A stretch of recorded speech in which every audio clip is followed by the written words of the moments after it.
Tokyo Olympic games में इस बार झारखंड की कुल 3 बेटियों ने अपनी जगह बनाई है। तीरंदाजी स्पर्धा में जहां दीपिका कुमारी निशाना साधते नजर आएंगी, तो वहीं हॉकी के टर्फ पर स्टेडियम पर सलीमा टेटे और निकी प्रधान अपने हुनर का प्रदर्शन करेंगी। खूंटी से ज्योत्सना के साथ दिवाकर कुमार की report, DD news, Ranchi. UEFA ने इंग्लैंड फुटबॉल एसोसिएशन पर रविवार को इटली के खिलाफ वेम्बली में यूरो 2020 फाइनल के दौरान गड़बड़ी और अशांति फैलाने के आरोप में अनुशासनात्मक कार्रवाई शुरू की है। यूरोप की शीर्ष गवर्निंग बॉडी यूएफए ने इस बात की जानकारी दी है। इसके अलावा यूएफए ने इस बात भी कहा है कि स्टेडियम के अंदर और आसपास हुई समर्थकों की घटनाओं की अलग से जाँच की जा रही है। इटली और इंग्लैंड के खिलाफ यूरो कप के फाइनल में इटली ने पेनल्टी शूटआउट में मैच जीता था। इसके बाद स्टेडियम और आसपास के प्रशंसकों के बीच झड़पें हुई, जिसमें ब्रिटिश पुलिस के 49 लोगों को गिरफ्तार किया गया।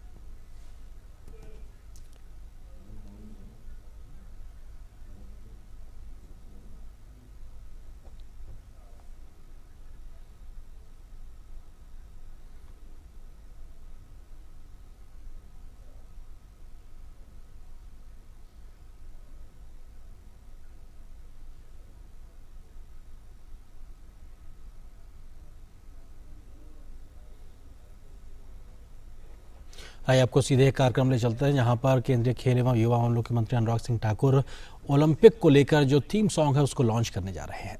Rahman sir, let me start with you.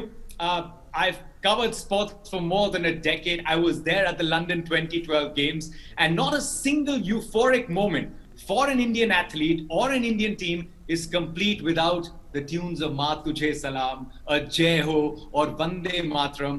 How proud do you feel to be able to be there for these moments with your music whenever the tricolor soars high? I think as a citizen of India, we all do a part. I think for me, music is my profession, my passion, and I wanted to share my love for people who are going for India, who are making India shine. And so in this case, I think Ananya came to me saying that let's do a song together, and then I was very excited because her voice is great and her spirit is great. Her intentions are really, really nice. So we came up with the song Hindustani Way. So there is so much to learn from a genius like you, but even for somebody of your stature, is there an inspiration you draw from some of these incredible athletes and their stories? I think coming from Lagan, Lagan and Pele and so many songs I've done before, it takes, to a lot to cheer something. And then the way we make it simple, at the same time resonating, and sometimes, when you listen to it even 50 times, you should not get bored of it. The inspiration comes from the players, of course, but they're going into the ground, they're doing the hard work. We're all sitting in a studio and doing these songs. So definitely we get inspired by, great athletes who go for India. Ananya, I'm coming to you, but also joining us here is Adil Sumariwala, President of the Athletic Federation of India.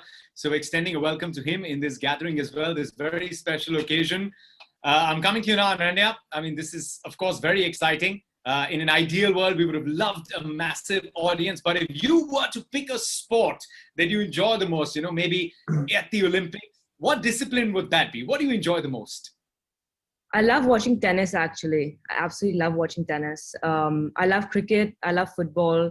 I just love all sorts of sports, actually. I think the amount that I've learned from sport while growing up, whether that's teamwork, it's really helped me. So the fact that I was able to write this song with AR Sir for our country, it's a huge honor for me. I think it's a huge milestone in my career.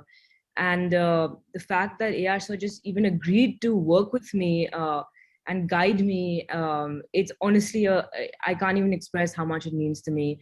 And of course, the Government of India, the Ministry of Youth Affairs and Sports, the IOA, everyone's been so supportive. So it's an absolute honor.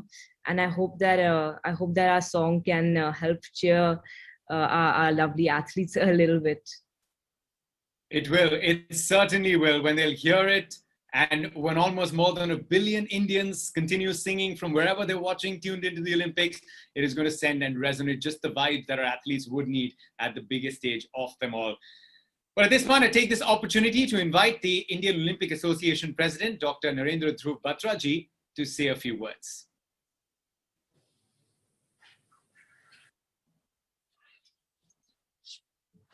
Honorable Sports Minister Shri Anurag Thakur ji, Honorable Minister of State for Sports Shri Nishit Parmanik ji, Secretary Sports Mr. Ravi Mittal, Rajiv Mehta, Secretary General IOA, Director General Sports Authority of India Mr.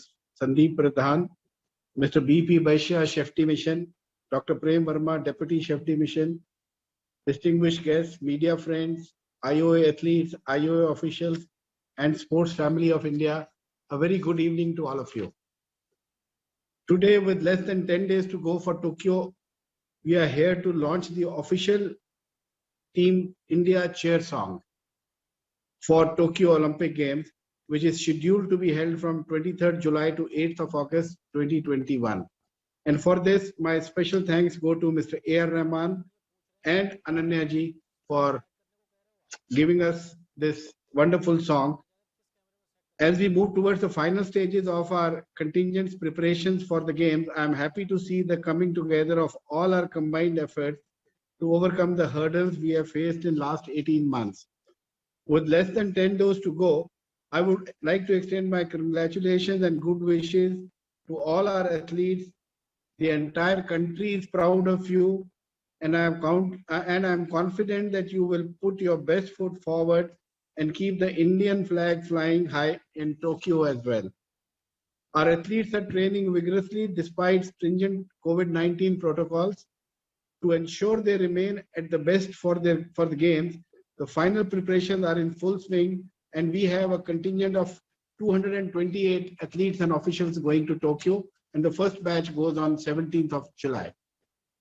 I would also like to take this opportunity to especially thank our Honorable Minister for Youth Affairs and Sports, Shri Anurag Thakur ji, for his guidance and incredible support to all our athletes that will be taking part in the Olympics.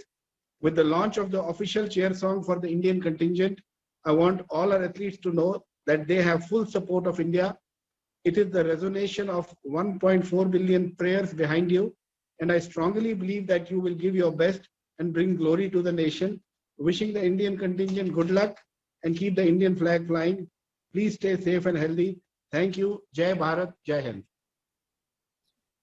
Thank you so much, sir. It means a lot to all the athletes. Like you mentioned, the last 18 months, that hasn't been what an athlete would ideally want to prepare, but against the odds is something that Indian athletes have always managed to bring home the laurels, and we're quite sure that it will be our best ever medal haul yet.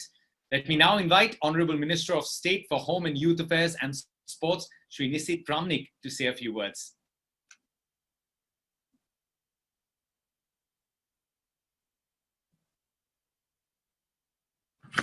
नमस्कार, माननीय मंत्री महोदय को, अनुराग ठाकुर जी को मेरा प्रणाम और इस कार्यक्रम में जुड़े सभी व्यक्तियों को मैं मेरा आभार व्यक्त करता हूं।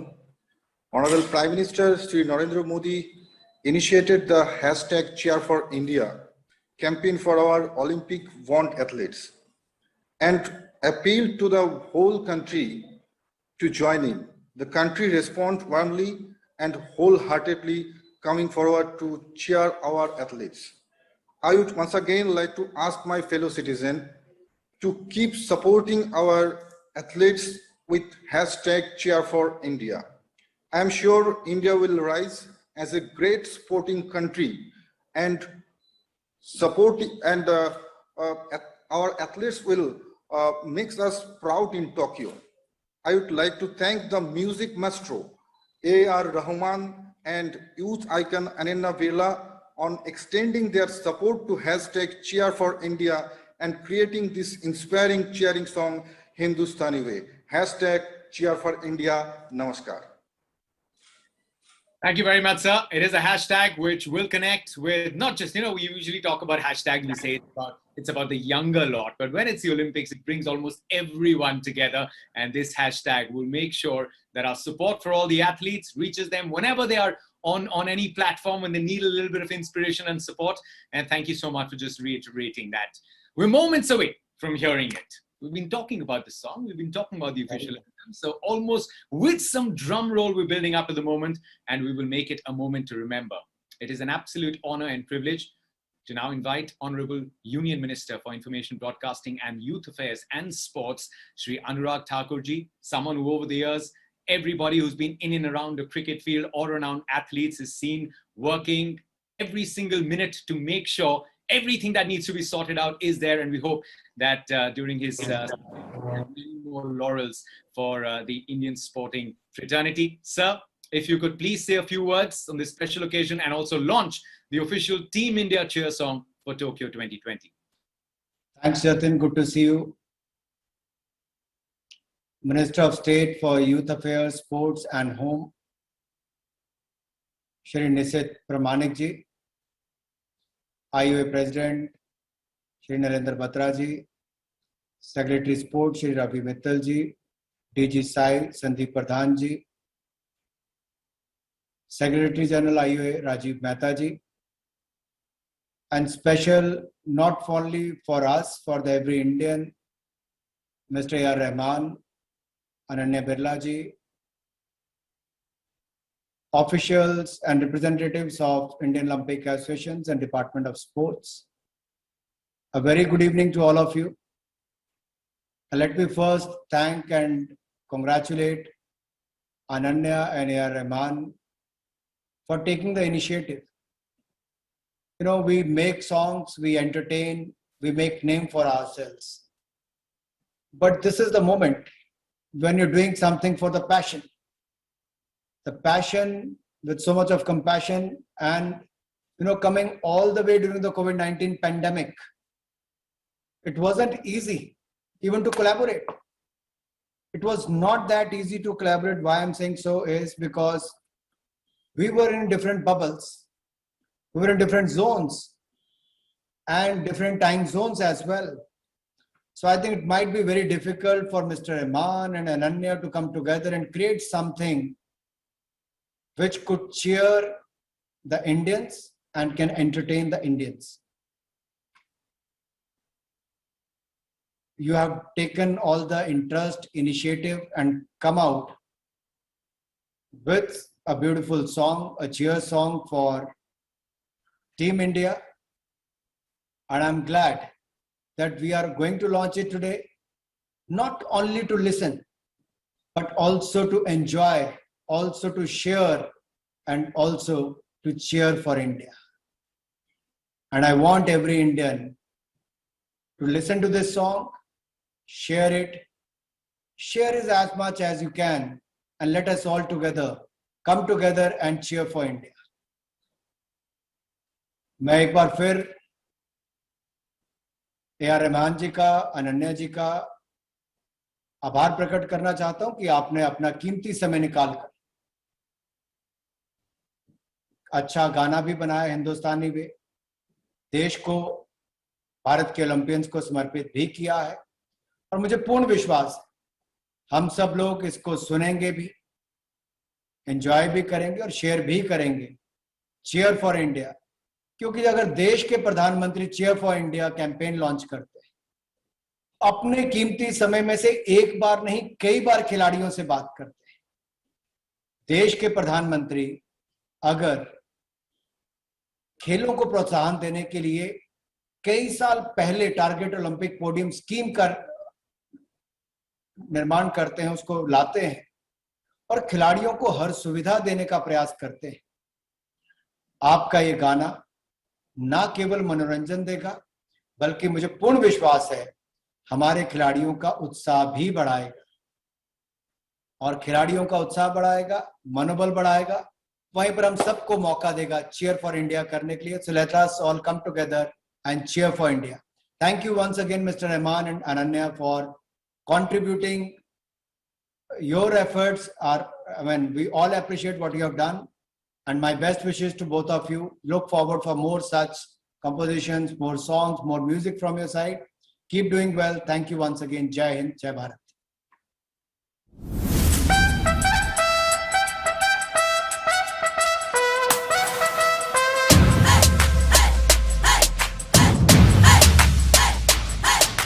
लाई लाई लाई लाई लाई लाई हमने मचा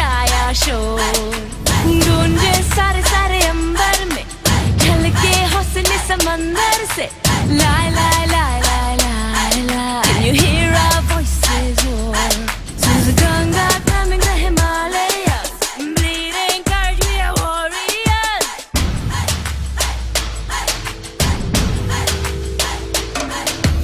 ठान ले जो हम कर्म कभी चल पड़ते हैं रुकते नहीं. Rising from the earth we strike, tiger stripes to heal and rise. Here we come, it's our time.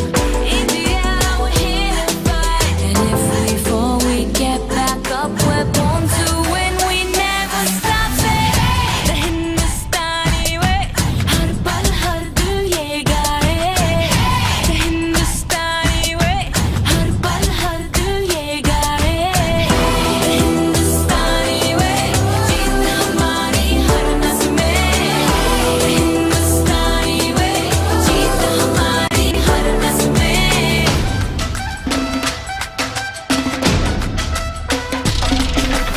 आए यहाँ जो करने वो करके हम दिखलाएंगे. जीत की बाजी खेले हम और दिल को भी जीत के आएंगे.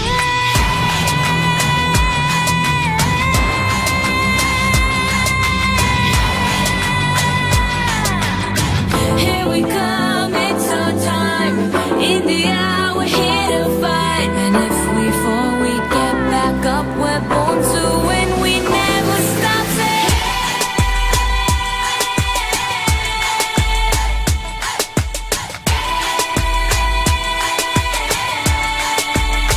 जीत हमारी,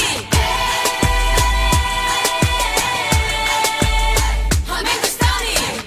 The Hindustani way, हर पल हर दिल ये गाए. The Hindustani way, हर पल हर दिल ये गाए. The Hindustani way, जीत हमारी हर नस में. The Hindustani way, जीत हमारी हर नस में.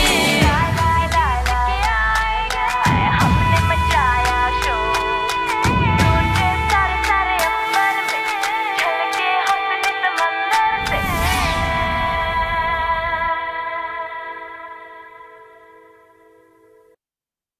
You have to leave. Sir Ananya, fantastic. मैं फॉर्मेलिटी ड्रॉप करके सीधा बोलता हूँ, जो अंदर से आवाज आएगी ना सुन के, भाई मजा आ गया. We have a Council of Ministers meeting, so I have to leave. Thank you. All right, sir. Thank you very much for your support. Thank you so much for joining us here. But we still have the others, and I just wanted to quickly ask you, Rahman sir, मतलब एक तो lyrics है, जीत की बाजी खेलेंगे और दिल को भी जीत के आएंगे. हर पल हर दिल ये गाए. द हिंदुस्तानी में मैं इसमें अपने म्यूजिकल नोट्स नहीं डाल रहा.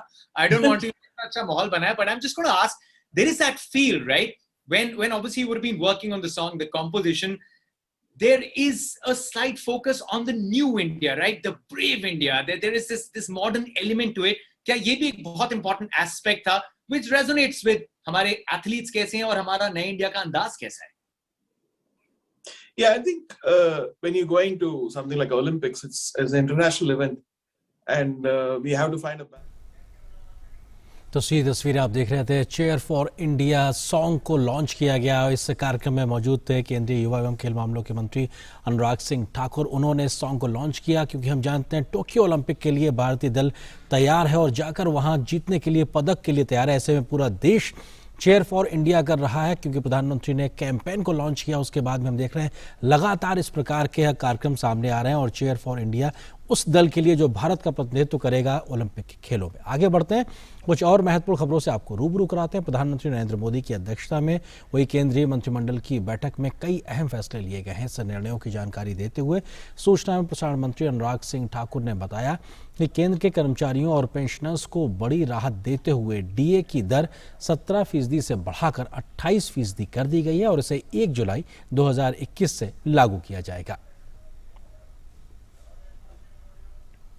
केंद्र सरकार के कर्मचारियों को डीए और पेंशनर्स को dearness relief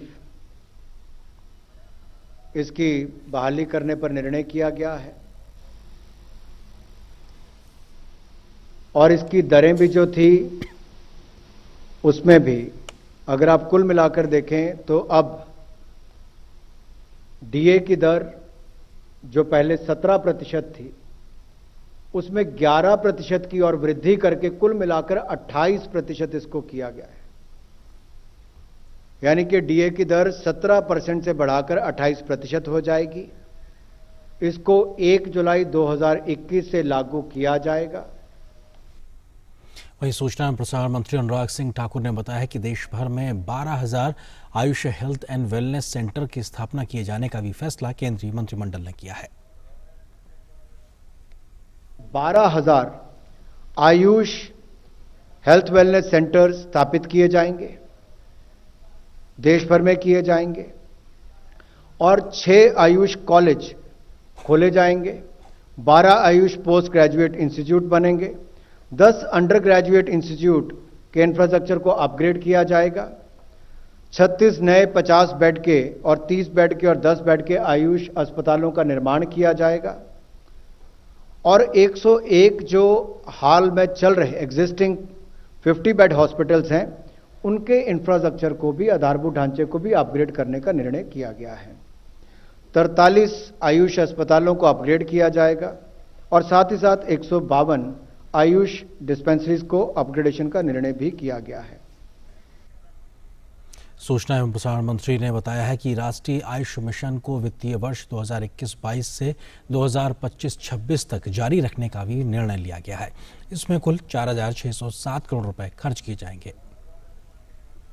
national Ayush mission को वित्तीय वर्ष 2021-22 से लेकर 2025-26 तक जारी रखने का निर्णय किया गया है। नेशनल आयुष मिशन को 2021-22 से लेकर 2025-26 तक जारी रखने का निर्णय लिया गया है। इसके अंतर्गत कुल खर्च 4,607 करोड़ रुपया 5 वर्षों में किया जाएगा। इस योजना के क्रियान्वयन से आयुष प्रणाली की शिक्षा और प्रशिक्षण का विस्तार किया जाएगा। नागरिकों को आयुष प्रणाली के माध्यम से प्रिवेंटिव और प्रोमोटिव एस्पेक्ट्स और होलिस्टिक हेल्थ केयर का लाभ उपलब्ध कराया जाएगा। और इस वक्त कैबिनेट के इन बड़े फैसलों पर बात करने के लिए हमारे सहयोगी संवाददाता शैलेंद्र मिश्र इस वक्त हमारे साथ में मौजूद हैं। उनसे हम बात करते हैं। शैलेंद्र, देखा जाए तो केंद्रीय कर्मचारियों पेंशनर्स को मिला के लगभग 1 करोड़ से ज्यादा की संख्या होती है। ऐसे में सीधे तौर पे फायदा 17 से 28% डीए। निश्चित तौर पर हम जानते हैं कि 48 लाख सरकारी कर्मचारी हैं केंद्र के और 65 लाख करीब पेंशनर्स हैं। इन्हें सीधे तौर पर फायदा होगा। जब कोरोना काल में हम जानते हैं कि 3 छमाही का जो डीए है वो फ्रीज कर दिया गया था और ये कहा गया था कि जब भी डीए की घोषणा होगी बढ़े हुए डीए की तो इस तीनों छमाही के हिसाब से जोड़कर डीए बढ़ाया जाएगा और वही किया भी गया है। 17% जो मौजूदा डीए की दर है उसे बढ़ाकर 28% कर दिया गया है, यानी 11% का इजाफा 34,000 करोड़ से भी ज़्यादा का आर्थिक भार सरकार पर आएगा। लेकिन इससे जो फायदा होने वाला है वो सिर्फ सरकारी कर्मचारियों तक नहीं होगा। आप समझिए कि सरकारी कर्मचारियों को तो सीधे तौर पर ज़्यादा सैलरी मिलेगी ही डीए बढ़त के तौर पर, लेकिन इससे जो पैसा उनके हाथ में आएगा वो बाजार में जाएगा, यानी उनकी जो खर्च क्षमता है वो बढ़ेगी। तो इससे आर्थिक गतिविधियां जो है, उत्पादन की जो गतिविधियां हैं वो भी बढ़ेगी। तो निश्चित तौर पर एक बहुत बड़ा फैसला हम जानते हैं कि जिसके बारे में काफी समय से कहा जा रहा था कि सरकार जल्दी फैसला ले सकती है सरकारी कर्मचारियों और पेंशनर्स के डीए में इजाफे का। तो आज 11% बढ़त का ऐलान किया गया और ये कहा भी गया है कि 1 जुलाई 2021 से यानी ये लागू भी कर दिया जाएगा। तो निश्चित तौर पर सरकारी कर्मचारियों के लिए एक बहुत आज खुशखबरी आई कैबिनेट के फैसले से। और शैलेंद्र, हमने देखा कैबिनेट में जो फैसले ले गए उसमें ग्रामीण क्षेत्र खासतौर से पशुपालकों के लिहाज से भी बहुत बड़ा फैसला, लगभग 9,800 करोड़ रुपए की स्कीम के साथ में केंद्र सरकार सामने आई है ढांचागत विकास को लेकर और पशुओं की खासतौर से देखभाल से जुड़े हुए प्रयासों को लेकर भी। जी देखिए, पशुपालन को लेकर, पशुपालकों को लेकर तमाम अलग अलग तरह की स्कीम्स चलती थी। उसमें कुछ दिन पहले एक योजना का ऐलान हुआ था जिसमें जो पशुओं को जो रोग होते थे, खुरपका जैसे जो रोग, उनकी रोकथाम के लिए टीके का एक अभियान शुरू किया गया था और किस तरह से मिल्क इंफ्रास्ट्रक्चर हो, यानी चिलिंग प्लांट हो या छोटे स्तर पर जो पशुपालक हैं वो मिल्क इंफ्रास्ट्रक्चर की व्यवस्था कर सकें। तो इस सारा मिलाकर एक इंटीग्रेटेड योजना शुरू की गई है जिसमें जो ब्रीडिंग है पशुओं की उसका विकास होगा, यानी अच्छी नस्ल के जो पशु हैं, जो अब लोग पशुपालक हैं वो पाल सकेंगे, उनके विकास में योगदान होगा इस पैसे से। और दूसरी बात यह है कि कैसे उनकी आय बढ़ाई जाए, क्योंकि हम जानते हैं कि खेती के साथ पशुपालन एक प्रमुख रोजगार का साधन है ग्रामीण इलाकों में। तो कैसे एक पशुपालक की आय बढ़े, उस दिशा में ये एक योजना, एक मिलाकर जो योजना शुरू की गई है, जिसमें पशुओं के ब्रीडिंग विकास और इसके साथ ही साथ उनको उनकी बीमारियों की रोकथाम के लिए पहल की गई है। और इसमें इनोवेटिव ये है कि जैसे एम्बुलेंस आती है, कोई जब बीमार होता है, पशुओं के लिए भी एम्बुलेंस सेवा हो, वो सेवा की शुरुआत भी की जाएगी। तो ये बहुत महत्वपूर्ण है ग्रामीण अर्थव्यवस्था के लिए भी। और कृषि खेती बाड़ी से जो पशुपालक जुड़े होते हैं, हम जानते हैं कि एक दूसरा आय का जरिया होता है अधिकांश ग्रामीण इलाके में रहने वाले लोगों के लिए पशुपालन का, उनके लिए एक बहुत बड़ी खबर है। आज कैबिनेट में यह फैसला किया गया। शैलेंद्र, इसी फैसले में कहीं ना कहीं जब विस्तार से देखते हैं तो ये एहसास भी होता है कि जो ग्रामीण स्तर पे एक ढांचागत विकास भी कहीं ना कहीं बढ़ेगा, क्योंकि उससे जो पशुपालक जो हैं उनके लिहाज से वो एक आधार भी तैयार करने का प्रयास कहीं ना कहीं दिखाई पड़ रहा है। ये देखिए, चुनौती ये है कि हम खेती बाड़ी और उससे जुड़े जो धंधे हैं, जो व्यवसाय हैं, रोजगार के साधन हैं, उनको एक बुनियादी ढांचा दे सके। कृषि अवसंरचना पर सरकार काम कर रही है, उसमें सड़कें बनाने हो ग्रामीण स्तर पर, या मंडियों के विकास की बात हो। पिछली ही कैबिनेट में जो एक बड़े पैकेज का ऐलान किया गया था, उसमें APMC के दायरे में आने वाली मंडियों को जोड़ा गया, ऐसे मंडियों के आसपास विकास की गतिविधियां हों। और अब ये जो फैसला है, जिसमें जो तमाम योजनाएं हैं, 3 मुख्य जो योजनाएं हैं पशुपालकों और पशुओं के ब्रीडिंग के विकास के लिए खास तौर पर, और इसके साथ साथ पशुपालकों की आय बढ़ाने को लेकर, तो निश्चित तौर पर इससे लोगों ग्रामीण इलाके में रहने वाले लोगों की आय बढ़े, उस दिशा पे बहुत महत्वपूर्ण है। क्योंकि भारत एक ऐसा देश है जहां पर आप देखें पशुओं की संख्या के लिहाज से बड़ी संख्या में भारत में पशुपालन होता है, लेकिन ये कहा जाता है कि भारत में जो गायें हैं या फिर भारत में जो अन्य पशु हैं, उनकी जो नस्ल है उसमें सुधार की बहुत जरूरत है। तो ये पूरी तरह से सोच विचार कर इस योजना को एक साथ समेकित किया गया है, जिससे पशुपालकों की आय बढ़ सके और साथ ही साथ छोटे स्तर पर जो मिल्क इंफ्रास्ट्रक्चर है, चिलिंग प्लांट लगाना हो, शेड बनाना हो, उस गतिविधियों को भी बढ़ावा मिल सके। जी शैलेंद्र, संक्षेप में आपसे समझना चाहेंगे कि आयुष मंत्रालय से जुड़ा हुआ भी एक कई महत्वपूर्ण फैसला, क्योंकि आयुष के माध्यम से कैसे लोगों को निरोगी रखा जाए, बनाया जाए, उस दिशा में भी काफी बड़ा फैसला। ये देखिए, नेशनल आयुष मिशन का विस्तार किया गया है अगले कुछ वर्षों के लिए। और दरअसल इसमें होगा क्या कि जो आयुष अस्पताल नए बनाए जाने हैं, आयुष अस्पतालों का उच्चीकरण होना है, इसके साथ ही साथ तमाम जो आयुष सुविधाओं को लेकर जो विकास कार्यक्रम हो रहे हैं वो और तेजी से आगे बढ़ाए जाएंगे, जिससे चूंकि हम कोरोना काल में देखें तो आयुष अस्पतालों, आयुष डॉक्टरों और आयुष जो एक चिकित्सा विधि है, इसकी इम्पॉर्टेंस, इसकी महत्ता और बढ़ी है। तो ऐसे में आयुष अस्पतालों का निर्माण हो या आयुष के डिस्पेंसरीज का निर्माण हो, तो निश्चित तौर पर इससे जो ग्रामीण स्तर पर भी खास तौर पर देखें कि जब आयुष सुविधाएं बढ़ेंगी तो लोगों को उसका फायदा होगा चिकित्सा के लिहाज से।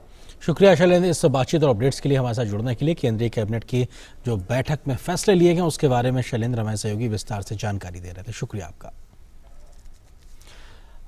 आगे खबर की ओर रुख करते हैं। केंद्रीय गृह मंत्रालय ने राज्यों और केंद्र शासित प्रदेशों को चिट्ठी लिखकर कई अहम निर्देश दिए हैं। गृह मंत्रालय ने कहा है कि कोविड मामलों की संख्या घटने के चलते देश में अन्य गतिविधियां धीरे धीरे शुरू हुई हैं। हालांकि कोविड नियम के भारी उल्लंघन के मामले देश के कई हिस्सों से सामने आ रहे हैं। चिट्ठी में कहा गया है कि खासतौर से सार्वजनिक परिवहनों, बाजारों और हिल स्टेशनों पर सोशल डिस्टेंसिंग नियमों के उल्लंघन के मामले सामने आए हैं। इसके साथ ही कई राज्यों में आर फैक्टर यानी रिप्रोडक्शन फैक्टर बढ़ना चिंता की बात है। आर फैक्टर का 1.0 से ज्यादा होना कोरोना फैलने का संकेत है। ऐसे में सभी भीड़ भाड़ वाले स्थानों या कंटेनमेंट जोन में कोविड अनुकूल व्यवहार सुनिश्चित कराने की जिम्मेदारी प्रशासन की है। अगर ऐसी जगहों पर कोविड अनुकूल व्यवहार सुनिश्चित नहीं हो पा रहा है तो पाबंदियां लगाई जाएं और कानून के मुताबिक भी कोई कार्रवाई हो। गृह मंत्रालय ने कहा है कि दूसरी लहर अभी खत्म नहीं हुई है। वैक्सीनेशन की पहुंच बढ़ी है, मामले कम है, लेकिन लापरवाही बरतने का समय अभी नहीं आया है। दवाई भी और कड़ाई भी का पालन जरूरी है। भविष्य में मामले बढ़ने की चुनौतियों की तैयारियां होनी चाहिए। राज्य, जिला या सभी स्थानीय प्रशासन को कोविड नियमों का पालन सुनिश्चित कराने के लिए निर्देश दिए गए हैं। सख्ती से कोविड-19 अनुकूल व्यवहार के पालन में किसी भी ढिलाई के लिए अधिकारियों को जिम्मेदार बनाया जाए।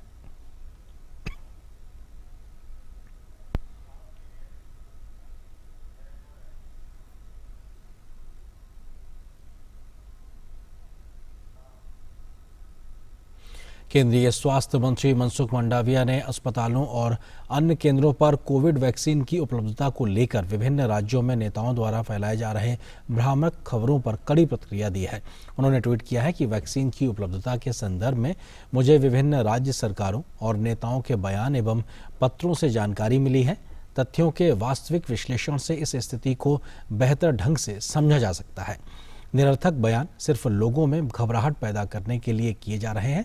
अगर केंद्र पहले से ही अपनी तरफ से ये जानकारियां एडवांस में दे रही है और इसके बावजूद भी हमें कुप्रबंधन और वैक्सीन लेने वालों की लंबी कतारें दिख रही हैं, तो ये बिल्कुल स्पष्ट है कि समस्या क्या है और इसकी वजह कौन है। मीडिया में भ्रम व चिंता पैदा करने वाले बयान देने वाले नेताओं को इस बात पर आत्मनिरीक्षण करने की ज़रूरत है। क्या उन्होंने शासन प्रक्रिया व इससे संबंधित जानकारियों से इतनी दूरी बना ली है कि वैक्सीन आपूर्ति के संदर्भ में पहले से ही दी जा रही जानकारियों का उन्हें कोई अता पता नहीं है।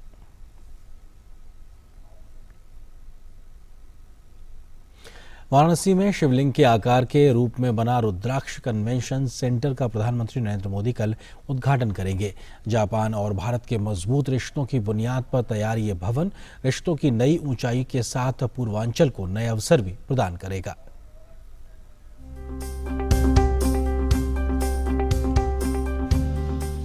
प्रधानमंत्री नरेंद्र मोदी के संसदीय क्षेत्र वाराणसी में जापान के सहयोग से बना ये रुद्राक्ष भवन केवल वाराणसी ही नहीं, पूरे पूर्वांचल को गौरवान्वित करता है।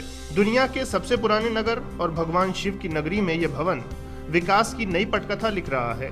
इस रुद्राक्ष भवन में 1200 लोगों के बैठने की व्यवस्था की गई है। इस भवन की परिकल्पना 13 दिसंबर 2015 को जापान के तत्कालीन प्रधानमंत्री शिंजो आबे और प्रधानमंत्री नरेंद्र मोदी की एक यात्रा के दौरान की गई थी।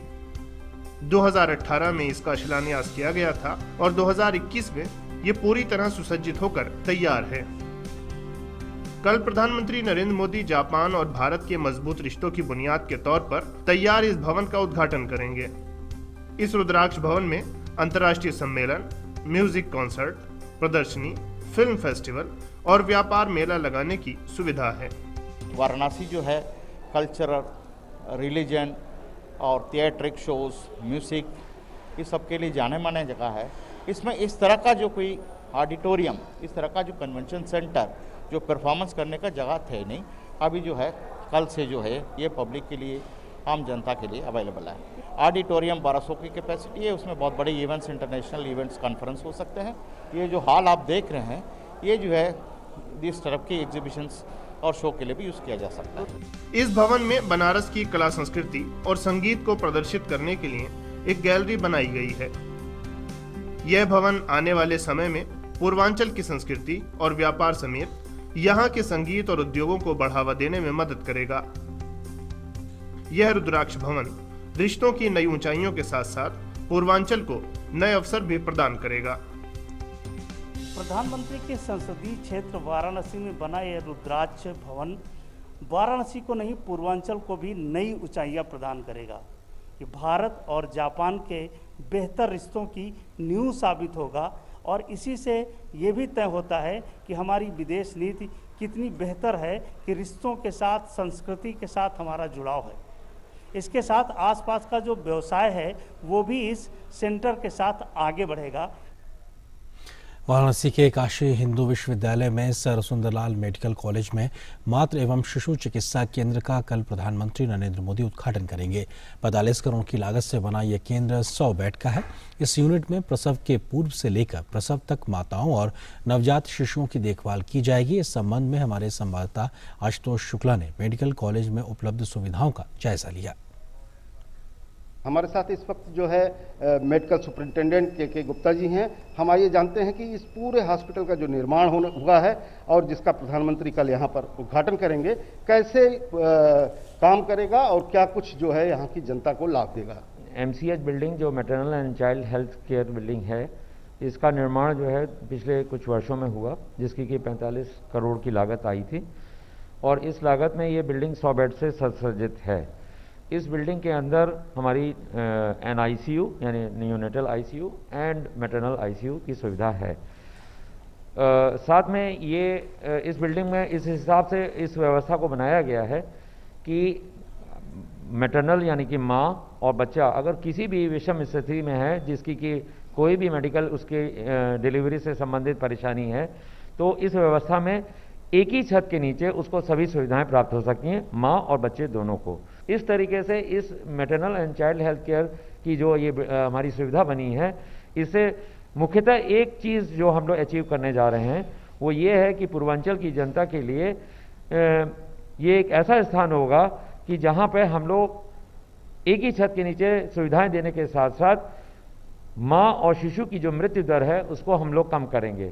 ये एक बहुत ही बड़ा अचीवमेंट होगा इस पूर्वांचल में, क्योंकि मृत्यु दर बहुत है और इस सुविधा के आ जाने के बाद हम 30% तक लगभग जो है हम ये मृत्यु दर को कम कर पाने का ऐसा हमारा अनुमान है।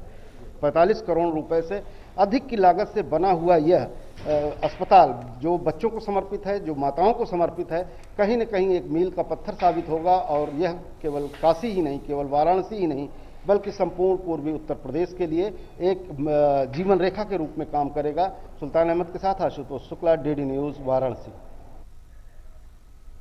वाराणसी से हमारे सहयोगी रामेंद्र प्रताप सिंह इस वक्त हमारे साथ में जुड़ रहे हैं, उनसे हम इस खबर पर अधिक बातचीत करते हैं। रामेंद्र, अगर हम रुद्राक्ष कन्वेंशन सेंटर की बात करें तो काशी और क्योटो की जो बात की जा रही थी उसको ज़मीन पर उतारने की जो पूरी सोच है उसका एक बहुत बेहतर नमूने के तौर पर कह सकते हैं। बिल्कुल आर्यन, देखिए काशी बुलाती है लोगों को, चाहे संत हो, ऋषि हो, चाहे जो लोग रहे हों, उनको अपने कर्तव्यों के निर्वहन के लिए काशी ने बुलाया है। हमें लगता है कि प्रधानमंत्री नरेंद्र मोदी को भी काशी ने कुछ कर्तव्यों के निर्वहन के लिए चुना है और ये जो निर्वहन है ये विकास की नई पटकथा, नई इबारत उत्तर प्रदेश के जो पूर्वांचल है उसमें लिखा जा रहा है। अगर आप पहले पूर्वांचल आते तो देखते कि पूर्वांचल में विकास का अछूता जैसा दिखता था, लेकिन आज जब आओगे कन्वेंशन सेंटर देखोगे, रुद्राक्ष भवन देखोगे, क्योंकि रुद्राक्ष भवन इसलिए नाम रखा गया कि शिव की नगरी है और रुद्राक्ष शिव को प्रिय है, इसलिए इसका नाम रुद्राक्ष भवन रखा गया है। यहाँ से हम जहाँ विकास की पटकथा लिख रहे हैं नरेंद्र मोदी जी, वही दुनिया के रिश्तों के साथ किस तरह जुड़ रहे हैं। ये वाराणसी है, ये आध्यात्मिक नगरी है, साहित्यिक नगरी है और पूरी तरीके से जो दुनिया को संदेश देती हुई नगरी, सबसे पुरातन नगरी है, शिव की नगरी है।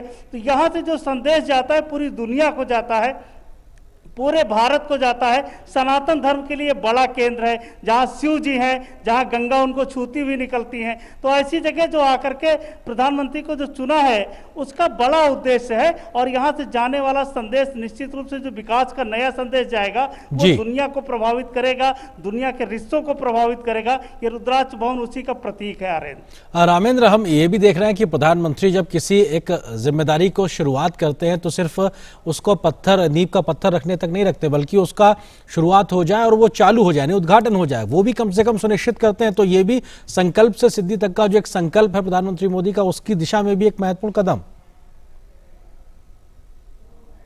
देखिए ये रुद्राक्ष भवन तो बड़ी चीज है और आप ये दिख रहा है, लेकिन आप देखिए ना बनारस की गलियों से लेके जो फैले हुए तार थे, आप बनारस आओगे ना, बनारस बदल गया है, घाट बदल गए हैं, शिव मंदिर बदल गया है, गलियां बदल गई, विद्युत का सारा सिस्टम बदल गया है, सीवेज सिस्टम बदल गया है। तो ये जो बड़ी चीज दिख रही है ये एक ही संकल्प से सिद्धि तक नहीं है, पूरे बनारस का जो डेवलपमेंट है वो प्रधानमंत्री की नीयत दर्शाता है कि संकल्प से सिद्धि तक जाता है। हर विकास की जो पटकथा वो लिखते हैं, जो लाइन लेते हैं उसको पूरा करते हैं, बीच में नहीं छोड़ते। ये बनारस के लोग भी जानते हैं। कल हमारी कुछ लोगों से बात हो रही थी तो वो लोग इतना प्रसन्न है बनारस का जो नया ढांचा है, नया खाका है, सड़क हो, रेलवे हो, गलियां हो, विद्युत लाइनें हो या कन्वेंशन सेंटर हो या चिकित्सालय हो, तो वो जो कुछ हुआ वो पूर्ण रूप से करने जा रहे हैं। ये बड़ी बात है और यही विश्वास जगाता है प्रधानमंत्री के प्रति कि ये हमारे नेता हैं और ऐसे नेतृत्व की जरूरत है देश को। रामेंद्र, एक महत्वपूर्ण चीज ये भी कि जो मातृ और शिशु अस्पताल की कल शुरुआत होगी वो भी अपने आप में न सिर्फ वाराणसी बल्कि पूरे पूर्वांचल के लिहाज से स्वास्थ्यगत ढांचे को एक नए स्तर तक ले जाने के लिहाज से भी बेहद महत्वपूर्ण। अरे देखिए, पूर्वांचल का जो जितना क्षेत्र है वो बच्चों के लिए बहुत दुखदायी था। हर साल हजारों लोग बच्चों की मृत्यु हो जाती थी। उसमें पूरी केंद्र सरकार ने लगातार काम किया। गोरखपुर, बस्ती, बली होता हुआ जो वाराणसी तक आता था, चिकित्सीय सुविधा बहुत बेहतर थी, जिसके कारण लाखों बच्चे काल कवलित होते। तो नेपाल का बॉर्डर होने के कारण नेपाल से भी बहुत सारे लोग यहाँ चिकित्सा के लिए आते हैं। ये जो सेंटर बन रहा है, ये मातृ और शिशु के लिए वरदान साबित होगा, क्योंकि एक ही छत के नीचे सारी सुविधाएं हैं और इनको लखनऊ नहीं भागना पड़ेगा, इनको दिल्ली नहीं भागना पड़ेगा। तो वो सारी सुविधाएं मिलेंगी, एक सामान्य आदमी इलाज करा सकेगा। तो जाहिर है कि जो चिकित्सीय व्यवस्था है पूर्वांचल के लिहाज से देखें तो ये बहुत बड़ी उपलब्धि है चिकित्सा के क्षेत्र में। आर्यन, शुक्रिया रामेंद्र। फिलहाल इस बातचीत के लिए हमारे साथ जुड़ने के लिए। तो प्रधानमंत्री के कल के दौरे पर सबकी नजर रहेगी। फिलहाल इस खबर के साथ इस बुलेटिन में इतना ही। नमस्कार।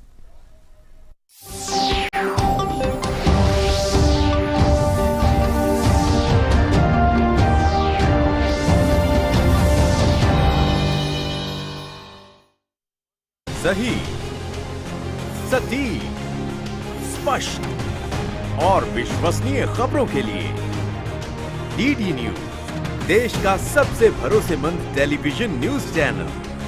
रॉयटर्स इंस्टीट्यूट के सर्वे के अनुसार लोगों का लोक प्रसारक पर सर्वाधिक भरोसा। डीडी न्यूज सबसे ही विश्वसनीय और रिलायबल चैनल है। इसमें कोई भी किसी तरह की कमर्शियलाइजेशन नहीं है। दूरदर्शन जो है वो आपको सिर्फ न्यूज बताता है, तोड़ मरोड़ करके आपको कोई भी न्यूज प्रेजेंट नहीं की जाती है। दूरदर्शन है एक जो रिलेवेंट न्यूज दिखाता है। इस मुकाम के लिए सभी दर्शकों का धन्यवाद। भारत का विश्वास डीडी न्यूज के साथ।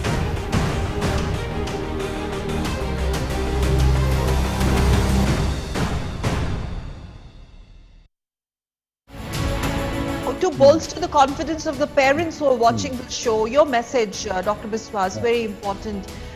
Clinical trials, the results that have come so far, and there's no need.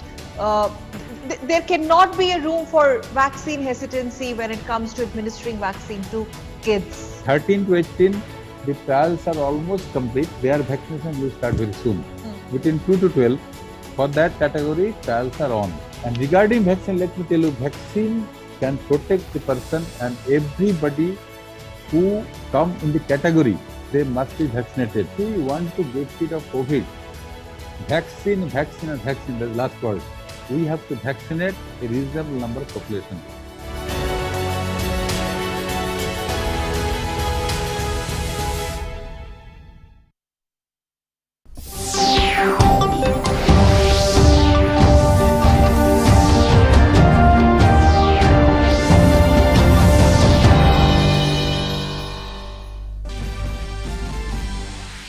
केंद्रीय कैबिनेट का ग्रामीण विकास पर बड़ा फैसला। ग्रामीण विकास पर 9,800 करोड़ रुपए खर्च करेगी केंद्र सरकार। 2026 तक जारी रहेगा राष्ट्रीय Ayush mission. 12,000 Ayush wellness centre होंगे स्थापित।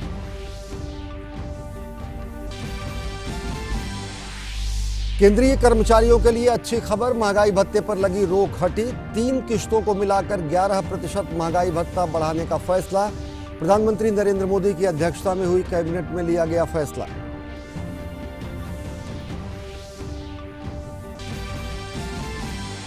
केंद्रीय गृह मंत्रालय ने राज्यों को पत्र लिखकर कोरोना के नियमों की हो रही अनदेखी पर चिंता जताई। कहा, प्रशासन की है कोविड अनुकूल व्यवहार सुनिश्चित करने की जिम्मेदारी।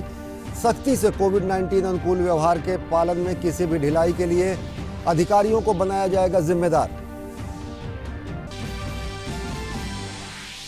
केंद्रीय स्वास्थ्य मंत्री मनसुख मांडविया ने वैक्सीन की कमी से जुड़े बयानों को बताया निरर्थक। कहा, लोगों में घबराहट पैदा करने के लिए दिए जा रहे हैं ऐसे बयान। नेताओं को आत्मनिरीक्षण करने की दी सलाह।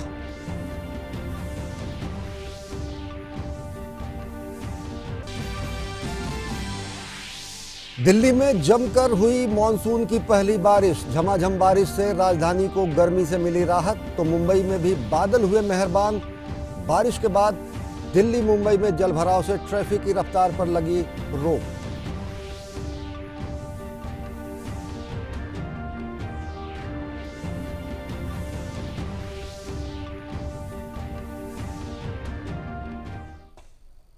नमस्कार, मैं हूं अश्विनी कुमार मिश्र। देखते हैं खबरों को विस्तार से। प्रधानमंत्री नरेंद्र मोदी की अध्यक्षता में हुई केंद्रीय मंत्रिमंडल की बैठक में कई अहम फैसले लिए गए। इन निर्णयों की जानकारी देते हुए सूचना एवं प्रसारण मंत्री अनुराग ठाकुर ने बताया कि केंद्र के कर्मचारियों और पेंशनर्स को बड़ी राहत देते हुए डीए की दर 17 से बढ़ाकर 28% कर दी गई है। इसे 1 जुलाई 2021 से लागू किया जाएगा। केंद्र सरकार के कर्मचारियों को डीए और पेंशनर्स को डियरनेस रिलीफ इसकी बहाली करने पर निर्णय किया गया है और इसकी दरें भी जो थी उसमें भी अगर आप कुल मिलाकर देखें तो अब डीए की दर जो पहले 17% थी उसमें 11% की और वृद्धि करके कुल मिलाकर 28% इसको किया गया है। यानी कि डीए की दर 17% से बढ़ाकर 28% हो जाएगी। इसको 1 जुलाई 2021 से लागू किया जाएगा। 1 जुलाई 2021 से लागू माना जाएगा बढ़ी हुई डीए की दरें। और सूचना एवं प्रसारण मंत्री अनुराग ठाकुर ने बताया कि देश भर में 12,000 Ayush health and wellness centre स्थापित किए जाएंगे।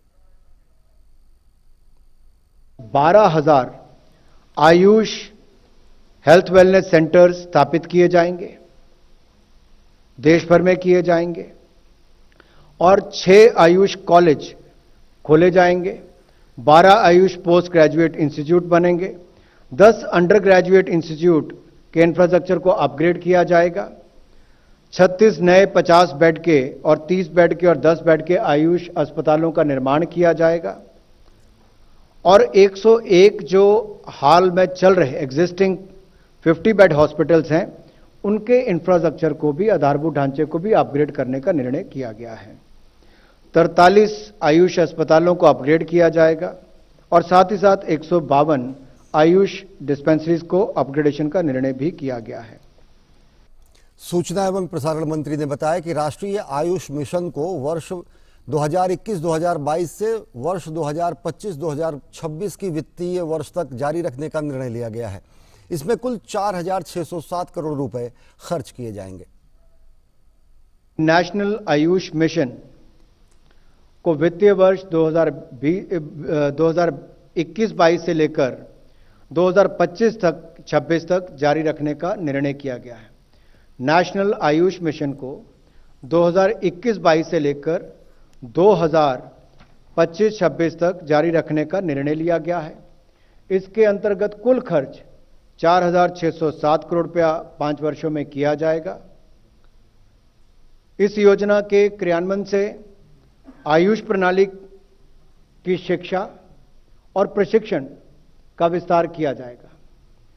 नागरिकों को आयुष प्रणाली के माध्यम से प्रिवेंटिव और प्रोमोटिव एस्पेक्ट्स और होलिस्टिक हेल्थ केयर का लाभ उपलब्ध कराया जाएगा। केंद्रीय गृह मंत्रालय ने राज्यों और केंद्र शासित प्रदेशों को चिट्ठी लिखकर कई अहम दिशा निर्देश जारी किए हैं। केंद्रीय गृह मंत्रालय ने कहा है कि कोविड मामलों की संख्या घटने के चलते देश में अन्य गतिविधियां धीरे धीरे शुरू हुई हैं। हालांकि कोविड नियमों के भारी उल्लंघन के मामले भी देश के कई हिस्सों से सामने आ रहे हैं। चिट्ठी में कहा गया है कि खास तौर से सार्वजनिक परिवहनों, बाजारों और हिल स्टेशनों पर सोशल डिस्टेंसिंग नियमों के उल्लंघन के मामले सामने आए हैं। इसके साथ ही कई राज्यों में आर फैक्टर यानी रिप्रोडक्शन फैक्टर बढ़ना चिंता का विषय है। आर फैक्टर का 1.0 से आगे होना कोरोना फैलने का संकेत है। ऐसे में सभी भीड़ भाड़ वाले स्थानों, कंटेनमेंट जोन में कोविड अनुकूल व्यवहार सुनिश्चित कराने की जिम्मेदारी प्रशासन की है। अगर ऐसी जगहों पर कोविड अनुकूल व्यवहार सुनिश्चित नहीं हो पा रहा हो तो पाबंदियां लगाई जाएं और कानून के मुताबिक कार्यवाही भी हो। केंद्रीय गृह मंत्रालय ने कहा कि दूसरी लहर अभी खत्म नहीं हुई है। वैक्सीनेशन की पहुंच बढ़ी है, मामले कम हैं, लेकिन लापरवाही बरतने का समय अभी नहीं आया है। दवाई भी और कड़ाई भी का अनुपालन जरूरी है। भविष्य में मामले बढ़ने की चुनौतियों की तैयारी होनी चाहिए और साथ ही साथ राज्य, जिला और सभी स्थानीय प्रशासन को कोविड नियमों का पालन सुनिश्चित कराने के लिए निर्देश देने चाहिए। सख्ती से कोविड-19 अनुकूल व्यवहार के पालन में किसी भी ढिलाई के लिए अधिकारियों को जिम्मेदार माना जाएगा।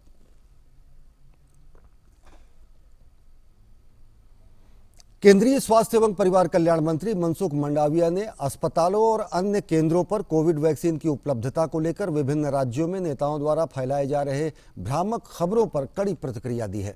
उन्होंने ट्वीट किया है, वैक्सीन की उपलब्धता के संदर्भ में मुझे विभिन्न राज्य सरकारों और नेताओं के बयान एवं पत्रों से जानकारी मिली है। निरर्थक बयान सिर्फ लोगों में घबराहट पैदा करने के लिए किए जा रहे हैं। अगर केंद्र पहले से ही अपनी तरफ से ये जानकारियां एडवांस में दे रही है और इसके बावजूद भी हमें कुप्रबंधन और वैक्सीन लेने वालों की लंबी कतारें दिख रही हों तो ये बिल्कुल स्पष्ट है कि समस्या क्या है और इसकी वजह कौन है।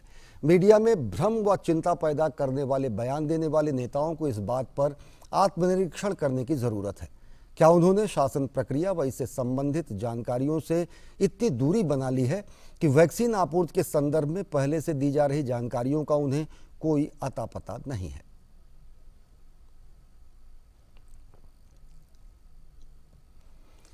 वाराणसी में शिवलिंग के आकार के रूप में बना रुद्राक्ष कन्वेंशन सेंटर प्रधानमंत्री नरेंद्र मोदी इसका कल उद्घाटन करेंगे। जापान और भारत के मजबूत रिश्तों की बुनियाद पर तैयार ये भवन रिश्तों को नई ऊंचाई देगा, साथ ही साथ पूर्वांचल को विकास के नए अवसर भी देगा।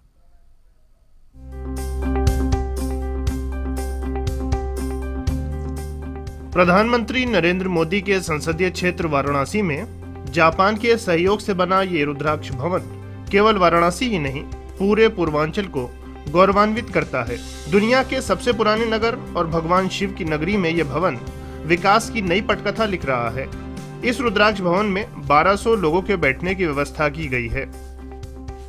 इस भवन की परिकल्पना 13 दिसंबर 2015 को जापान के तत्कालीन प्रधानमंत्री शिंजो आबे और प्रधानमंत्री नरेंद्र मोदी की एक यात्रा के दौरान की गई थी। 2018 में इसका शिलान्यास किया गया था और 2021 में ये पूरी तरह सुसज्जित होकर तैयार है। कल प्रधानमंत्री नरेंद्र मोदी जापान और भारत के मजबूत रिश्तों की बुनियाद के तौर पर तैयार इस भवन का उद्घाटन करेंगे। इस रुद्राक्ष भवन में अंतर्राष्ट्रीय सम्मेलन, म्यूजिक कॉन्सर्ट, प्रदर्शनी, फिल्म फेस्टिवल और व्यापार मेला लगाने की सुविधा है। वाराणसी जो है कल्चरल, रिलीजन और थिएट्रिक शोज, म्यूजिक, इस सब के लिए जाने माने जगह है। इसमें इस तरह का जो कोई ऑडिटोरियम, इस तरह का जो कन्वेंशन सेंटर जो परफॉर्मेंस करने का जगह थे नहीं, अभी जो है कल से जो है ये पब्लिक के लिए, आम जनता के लिए अवेलेबल है। ऑडिटोरियम 1200 की कैपेसिटी है, उसमें बहुत बड़े इवेंट्स, इंटरनेशनल इवेंट्स, कॉन्फ्रेंस हो सकते हैं। ये जो हॉल आप देख रहे हैं, ये जो है इस तरफ की एग्जीबिशंस और शो के लिए भी यूज किया जा सकता है। इस भवन में बनारस की कला संस्कृति और संगीत को प्रदर्शित करने के लिए एक गैलरी बनाई गई है। यह भवन आने वाले समय में पूर्वांचल की संस्कृति और व्यापार समेत यहाँ के संगीत और उद्योगों को बढ़ावा देने में मदद करेगा। यह रुद्राक्ष भवन रिश्तों की नई ऊंचाइयों के साथ साथ पूर्वांचल को नए अवसर भी प्रदान करेगा। प्रधानमंत्री के संसदीय क्षेत्र वाराणसी में बना यह रुद्राक्ष भवन वाराणसी को नहीं, पूर्वांचल को भी नई ऊंचाइयां प्रदान करेगा। ये भारत और जापान के बेहतर रिश्तों की नींव साबित होगा और इसी से ये भी तय होता है कि हमारी विदेश नीति कितनी बेहतर है कि रिश्तों के साथ, संस्कृति के साथ हमारा जुड़ाव है। इसके साथ आसपास का जो व्यवसाय है वो भी इस सेंटर के साथ आगे बढ़ेगा। प्रधानमंत्री नरेंद्र मोदी 15 जुलाई को अपने संसदीय क्षेत्र वाराणसी के दौरे पर होंगे। इस दौरान प्रधानमंत्री नरेंद्र मोदी कई विकास परियोजनाओं की सौगात भी देंगे। प्रधानमंत्री नरेंद्र मोदी बीएचयू में 100 बेड के एमसीएच विंग, गोदौलिया में मल्टी लेवल पार्किंग, गंगा नदी पर पर्यटन को बढ़ावा देने के लिए रो वेसल और वाराणसी गाजीपुर हाईवे पर 3 लेन फ्लाईओवर ब्रिज सहित विभिन्न सार्वजनिक परियोजनाओं और कार्यों का उद्घाटन करेंगे। साथ ही 839 करोड़ रुपए की कई परियोजनाओं और सार्वजनिक कार्यों की आधारशिला भी रखेंगे। इसके अलावा जापान की सहायता से बनने वाले अंतर्राष्ट्रीय सहयोग एवं कन्वेंशन सेंटर रुद्राक्ष का उद्घाटन भी करेंगे। इसके बाद बीएचयू के मातृ एवं शिशु स्वास्थ्य विंग का निरीक्षण भी करेंगे। अपनी यात्रा के दौरान अधिकारियों के साथ कोरोना की तैयारियों की समीक्षा भी करेंगे। वाराणसी के काशी हिंदू विश्वविद्यालय में सर सुंदरलाल मेडिकल कॉलेज में मातृ एवं शिशु चिकित्सा केंद्र का कल प्रधानमंत्री नरेंद्र मोदी उद्घाटन करेंगे। 45 करोड़ से अधिक लागत से बना यह केंद्र 100 बेड का है। इस यूनिट में प्रसव पूर्व से लेकर प्रसव बाद तक माताओं और नवजात शिशुओं की देखभाल की जाएगी। इस केंद्र का जायजा लिया हमारे संवाददाता आशुतोष शुक्ल ने। हमारे साथ इस वक्त जो है मेडिकल सुपरिंटेंडेंट के गुप्ता जी हैं। हम आइए जानते हैं कि इस पूरे हॉस्पिटल का जो निर्माण हुआ है और जिसका प्रधानमंत्री कल यहाँ पर उद्घाटन करेंगे, कैसे काम करेगा और क्या कुछ जो है यहाँ की जनता को लाभ देगा। MCH बिल्डिंग जो maternal and child health care building है, इसका निर्माण जो है पिछले कुछ वर्षों में हुआ, जिसकी कि 45 करोड़ की लागत आई थी और इस लागत में ये बिल्डिंग 100 बेड से सज्जित है। इस बिल्डिंग के अंदर हमारी NICU यानी neonatal ICU and maternal ICU की सुविधा है। साथ में ये इस बिल्डिंग में इस हिसाब से इस व्यवस्था को बनाया गया है कि मैटरनल यानी कि माँ और बच्चा अगर किसी भी विषम स्थिति में है, जिसकी कि कोई भी मेडिकल उसके डिलीवरी से संबंधित परेशानी है, तो इस व्यवस्था में एक ही छत के नीचे उसको सभी सुविधाएं प्राप्त हो सकती हैं, माँ और बच्चे दोनों को। इस तरीके से इस maternal and child health care की जो ये हमारी सुविधा बनी है, इससे मुख्यतः एक चीज़ जो हम लोग अचीव करने जा रहे हैं वो ये है कि पूर्वांचल की जनता के लिए ये एक ऐसा स्थान होगा कि जहाँ पे हम लोग एक ही छत के नीचे सुविधाएं देने के साथ साथ माँ और शिशु की जो मृत्यु दर है उसको हम लोग कम करेंगे। ये एक बहुत ही बड़ा अचीवमेंट होगा इस पूर्वांचल में, क्योंकि मृत्यु दर बहुत है और इस सुविधा के आ जाने के बाद हम 30% तक लगभग जो है हम ये मृत्यु दर को कम कर पाने का ऐसा हमारा अनुमान है। 45 करोड़ रुपए से अधिक की लागत से बना हुआ यह अस्पताल जो बच्चों को समर्पित है, जो माताओं को समर्पित है, कहीं न कहीं एक मील का पत्थर साबित होगा और यह केवल काशी ही नहीं, केवल वाराणसी ही नहीं, बल्कि संपूर्ण पूर्वी उत्तर प्रदेश के लिए एक जीवन रेखा के रूप में काम करेगा। सुल्तान अहमद के साथ आशुतोष शुक्ला, DD न्यूज़, वाराणसी। और संसद का मानसून सत्र 19 जुलाई से शुरू हो रहा है। सरकार ने 18 जुलाई को सर्वदलीय बैठक बुलाई है। संसदीय कार्य मंत्री प्रहलाद जोशी ने रविवार को सुबह 11 बजे सभी दलों के नेताओं की बैठक बुलाई है। लोकसभा अध्यक्ष ओम बिरला ने 18 जुलाई को लोकसभा के फ्लोर लीडर्स की बैठक बुलाई है। लोकसभा अध्यक्ष ने सत्र के मद्देनजर तैयारियों का जायजा भी लिया है। संसद सत्र के दौरान दोनों सदनों की कार्यवाही सुबह 11 बजे शुरू होगी। मानसून सत्र के दौरान कुल 19 बैठकें प्रस्तावित हैं। संसद का मानसून सत्र 19 जुलाई से शुरू होकर 13 अगस्त तक चलेगा।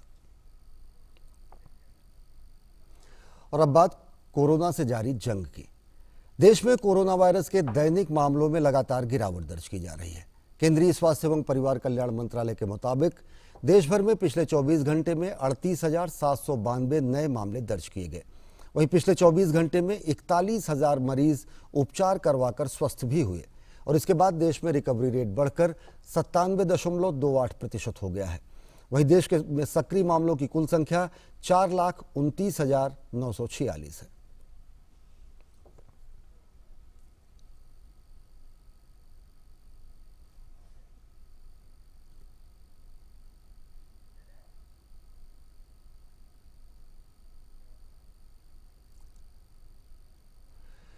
और देश में कोरोना संक्रमण की जांच की क्षमता में भी काफी वृद्धि हुई है। भारतीय चिकित्सा अनुसंधान परिषद ने बताया है कि देश भर में 13 जुलाई तक कुल 43,59,73,639 नमूनों का परीक्षण किया जा चुका है। इनमें से 13 जुलाई को 19,15,501 नमूनों की जांच की गई। भारत कोविड-19 के खिलाफ लड़ाई को मजबूत करने के लिए दुनिया का सबसे बड़ा टीकाकरण अभियान चला रहा है। राष्ट्रव्यापी टीकाकरण अभियान के तहत देश में अब तक 38,76,97,935 कोविड टीके लगाए गए। पिछले 24 घंटे में 37,14,441 टीके लगाए गए। कोरोना के खिलाफ टीकाकरण अभियान में भारत तेजी से आगे बढ़ रहा है। और केरल में कोरोना संक्रमण के बाद अब जीका वायरस के संक्रमण के मामले बढ़ते जा रहे हैं, जिससे राज्य के सामने नई परेशानी खड़ी हो सकती है। और इसे देखते हुए राज्य की स्वास्थ्य मंत्री वीना जॉर्ज ने कहा कि पूरे केरल में अलर्ट जारी कर दिया गया है। फिलहाल केरल में 4 नए जीका वायरस संक्रमण के मामले सामने आने के बाद कुल संक्रमितों की संख्या बढ़कर 23 हो गई है। चारों नए मामले तिरुवनंतपुरम में सामने आए हैं। फिलहाल राज्य में जीका वायरस को लेकर गंभीरता साफ दिख रही है। स्वास्थ्य विभाग के सूत्रों के अनुसार राज्य में जीका वायरस के संक्रमण के स्रोत का पता लगाया जा रहा है और वेक्टर नियंत्रण उपाय किए जा रहे हैं। इसके साथ ही अस्पतालों में आ रहे बुखार के मामलों का जीका वायरस टेस्ट किया जा रहा है। मध्य प्रदेश के मुख्यमंत्री शिवराज सिंह चौहान ने कहा है कि राज्य के स्कूलों में 11वीं और 12वीं कक्षाएं शुरू करने की रणनीति बनाई गई है। उन्होंने कहा कि आधी क्षमता के साथ कक्षाएं शुरू होंगी। हमने तय किया 25-26 जुलाई से जो सोमवार से सप्ताह प्रारंभ होगा उसमें 50% क्षमता के साथ हम 11वीं और 12वीं के विद्यालय प्रारंभ करेंगे और उसी के हिसाब से महाविद्यालय आधी क्षमता के साथ बेचेज में हम प्रारंभ करेंगे। उसकी पूरी रणनीति हम बना रहे हैं, प्रक्रिया पूरी बना रहे हैं। कोरोना संक्रमण के मामलों में लगातार आ रही गिरावट को देखते हुए कई राज्यों ने अब लॉकडाउन प्रतिबंधों में ढील देनी शुरू कर दी है। इसी के साथ चरणबद्ध तरीके से जरूरी गतिविधियों को भी शुरू किया जा रहा है और इसी के तहत कई राज्यों में स्कूल फिर से खोले जाने की प्रक्रिया शुरू कर दी गई है।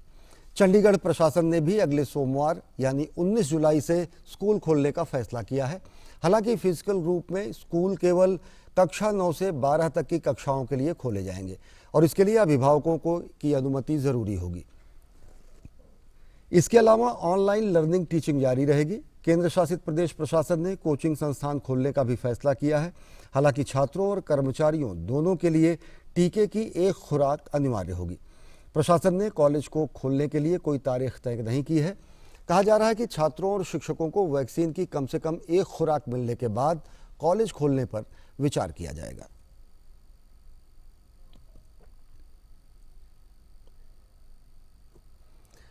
और आज दिल्ली एनसीआर में झमाझम बारिश हुई, जिसके बाद लोगों को गर्मी से थोड़ी राहत मिली। उधर बारिश की वजह से कुछ जगहों पर जलभराव जैसी स्थिति भी बन गई। आकाश पर छाए घने काले बादलों की वजह से कई इलाकों में अंधेरा सा छा गया। तो वहीं मुंबई में भी बादल मेहरबान हुए, लेकिन बारिश के बाद जलभराव जैसी स्थिति वहां भी बनी रही। लोगों को ट्रैफिक जाम की समस्या का सामना करना पड़ा। और सत्यदेव नारायण आर्य ने अगरतला में आज त्रिपुरा के राज्यपाल के रूप में शपथ ली। त्रिपुरा हाईकोर्ट के मुख्य न्यायाधीश न्यायमूर्ति अकल अब्दुल हामिद कुरैशी ने पुराने राजभवन के दरबार हॉल में सत्यदेव नारायण आर्य को पद एवं गोपनीयता की शपथ दिलाई। इस मौके पर मुख्यमंत्री बिप्लब कुमार देव, उनके मंत्रिमंडल सहयोगी, मुख्य सचिव और राज्य प्रशासन के अनेक वरिष्ठ अधिकारी मौजूद थे। शपथ ग्रहण के बाद उन्होंने राजभवन के लॉन में राज्य पुलिस द्वारा गार्ड ऑफ ऑनर का निरीक्षण किया। आर्य ने त्रिपुरा के 19वें राज्यपाल के तौर पर शपथ ली है। इससे पहले वे हरियाणा के राज्यपाल थे। सत्यदेव आर्य से पहले रमेश बैस त्रिपुरा के राज्यपाल थे। रुक करते हैं अंतर्राष्ट्रीय जगत की तरफ। ताजिकिस्तान की राजधानी दुशांबे में एससीओ के विदेश मंत्रियों की बैठक शुरू हो गई है। विदेश मंत्री डॉक्टर एस जयशंकर ने बैठक में हिस्सा ले रहे हैं। बैठक में तमाम अंतर्राष्ट्रीय और क्षेत्रीय मुद्दों पर चर्चा होने की उम्मीद है। इसके अलावा विदेश मंत्री एस जयशंकर दुशांबे में अफगानिस्तान पर होने वाली एससीओ संपर्क समूह की बैठक में भी हिस्सा लेंगे। इस बैठक से पहले कल विदेश मंत्री एस जयशंकर ने अफगानिस्तान के विदेश मंत्री मोहम्मद हनीफ अंतर से मुलाकात की और इस दौरान अफगानिस्तान के हालिया घटनाक्रम पर चर्चा की। अफगानिस्तान के विदेश मंत्री मोहम्मद हनीफ अंतर ने अफगान शांति प्रक्रिया और पिछले 2 दशकों की उपलब्धियों के संरक्षण पर क्षेत्रीय सहमति को मजबूत करने में भारत की रचनात्मक भूमिका को रेखांकित किया। अफगानिस्तान पर होने वाली एससीओ संपर्क समूह की बैठक बेहद महत्वपूर्ण है और ये ऐसे समय में हो रही है जब अमेरिकी सेना की वापसी के बाद तालिबानी लड़ाके अफगानिस्तान के अधिकतर इलाकों को अपने कब्जे में ले रहे हैं और जिसने वैश्विक चिंता बढ़ा दी है। इसके अलावा विदेश मंत्री डॉक्टर एस जयशंकर ने कल उज्बेकिस्तान के विदेश मंत्री अबुल अजीज कामिलोव से मुलाकात की। बैठक के दौरान दोनों नेताओं ने संपर्क, द्विपक्षीय मुद्दों और अफगानिस्तान की स्थिति पर चर्चा की।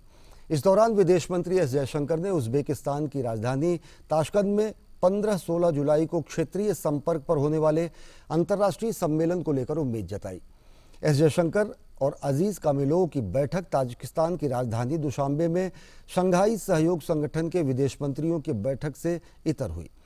विदेश मंत्रियों की इस बैठक में इस वर्ष संगठन की 20वीं वर्षगांठ के उपलक्ष्य में इसकी उपलब्धियों पर विचार किया जाएगा।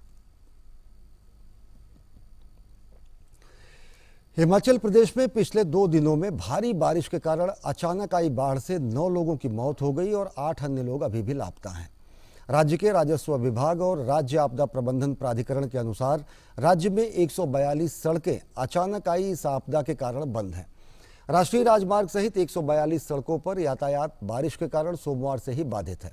भारी बारिश के कारण 266 बिजली के ट्रांसफार्मर भी प्रभावित हुए हैं, जिस कारण राज्य में बिजली आपूर्ति भी बाधित हो रही है।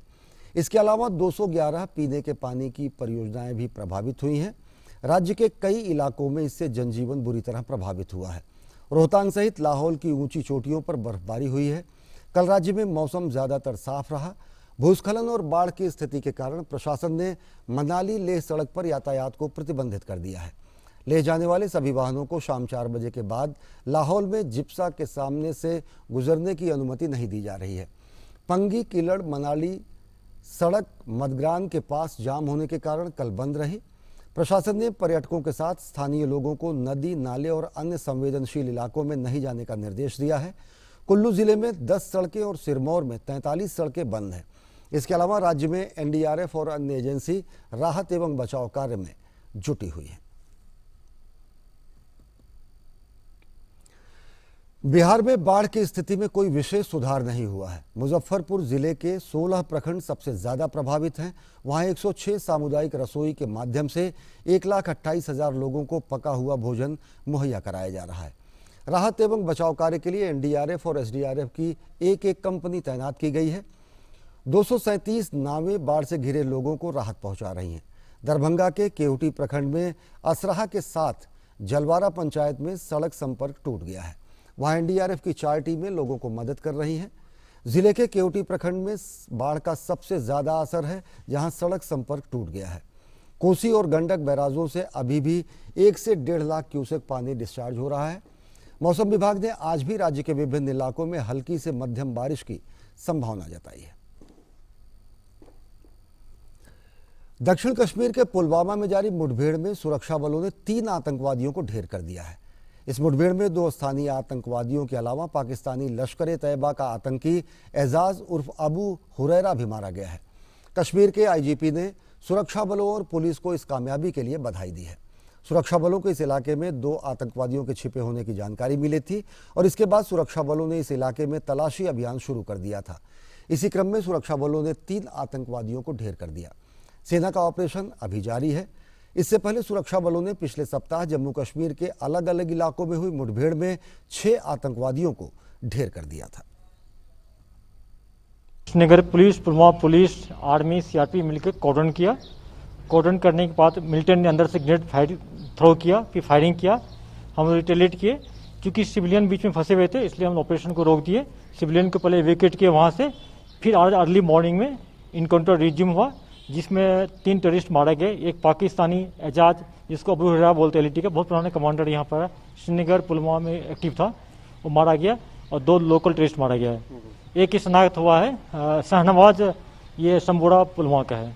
जितना भी रिसेंटली 4-5 इनकाउंटर हुआ उसमें हर एक में एक एफटी मारा गया है। ये शो करता है कि लोकल टेररिस्ट के साथ एफटी भी मिलके अटैक में इन्वॉल्व रहा है। जो हम लोग बार बार कहते आ रहे हैं कि पाकिस्तानी टेररिस्ट का इन्वॉल्वमेंट यहाँ है अटैक में, ये इससे प्रूव होता है। तो हिंदी समाचारों के इस बुलेटिन में फिलहाल इतना ही। देश और दुनिया की ताज़ा तरीन खबरों के लिए देखते रहिए डीडी न्यूज़। नमस्कार।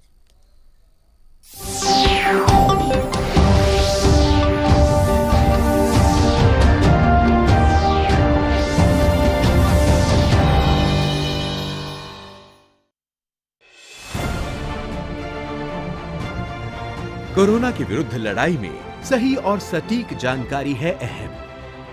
भ्रामक प्रचार को दूर करने और लोगों की शंकाओं के समाधान के लिए दूरदर्शन ला रहा है विशिष्ट डॉक्टरों की राय अपने डॉक्टर स्पीक कार्यक्रम में हर रोज दोपहर 2 से 3 बजे डीडी न्यूज पर। अपने सवालों के लिए डायल करें 011-233-87-031।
केंद्रीय कैबिनेट का ग्रामीण विकास पर बड़ा फैसला। ग्रामीण विकास पर 9,800 करोड़ रुपए खर्च करेगी केंद्र सरकार। 2026 तक जारी रहेगा राष्ट्रीय Ayush mission. 12,000 Ayush wellness centre होंगे स्थापित।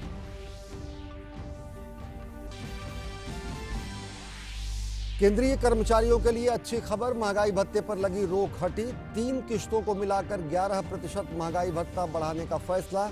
प्रधानमंत्री नरेंद्र मोदी की अध्यक्षता में हुई कैबिनेट में लिया गया फैसला।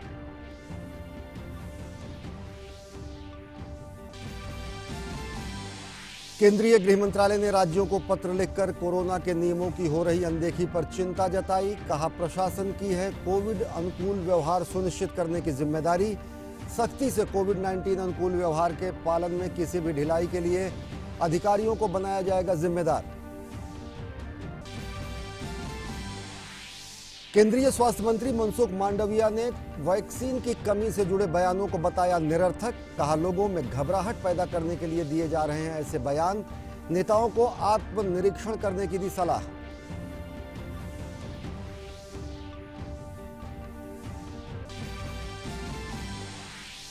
दिल्ली में जमकर हुई मॉनसून की पहली बारिश। झमाझम बारिश से राजधानी को गर्मी से मिली राहत, तो मुंबई में भी बादल हुए मेहरबान। बारिश के बाद दिल्ली मुंबई में जलभराव से ट्रैफिक की रफ्तार पर लगी रोक।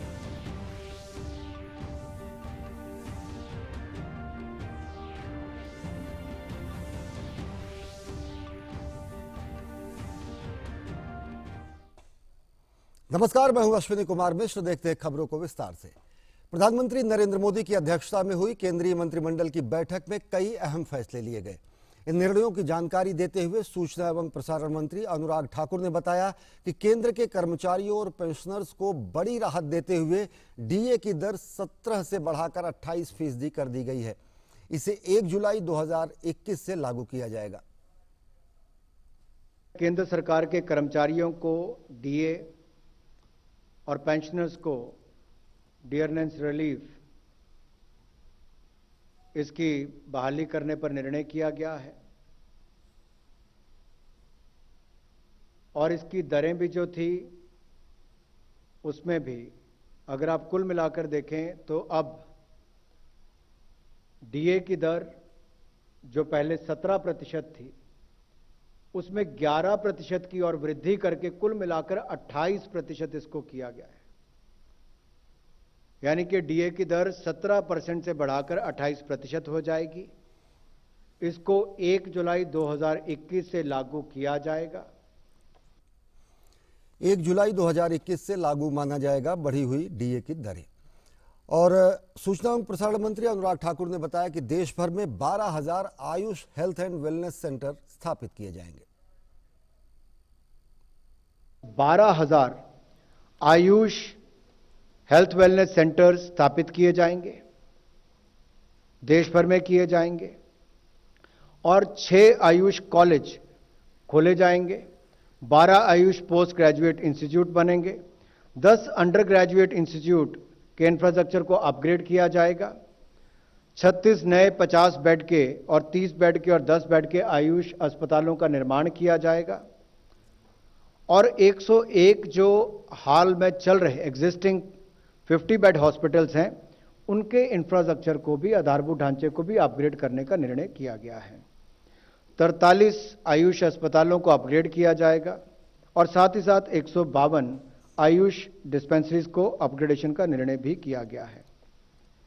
सूचना एवं प्रसारण मंत्री ने बताया कि राष्ट्रीय आयुष मिशन को वर्ष 2021-2022 से वर्ष 2025-2026 की वित्तीय वर्ष तक जारी रखने का निर्णय लिया गया है।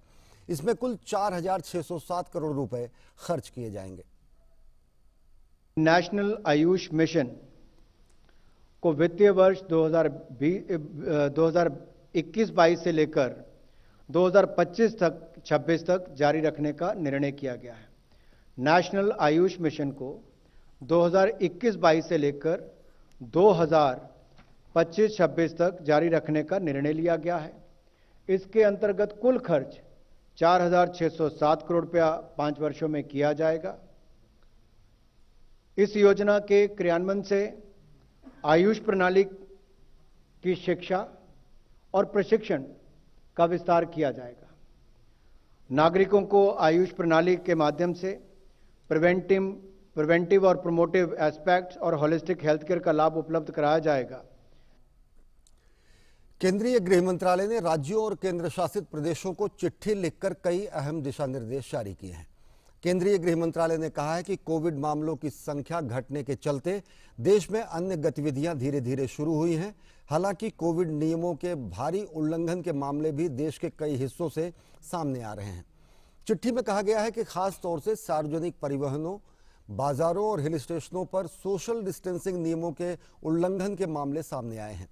इसके साथ ही कई राज्यों में आर फैक्टर यानी रिप्रोडक्शन फैक्टर बढ़ना चिंता का विषय है। आर फैक्टर का 1.0 से आगे होना कोरोना फैलने का संकेत है।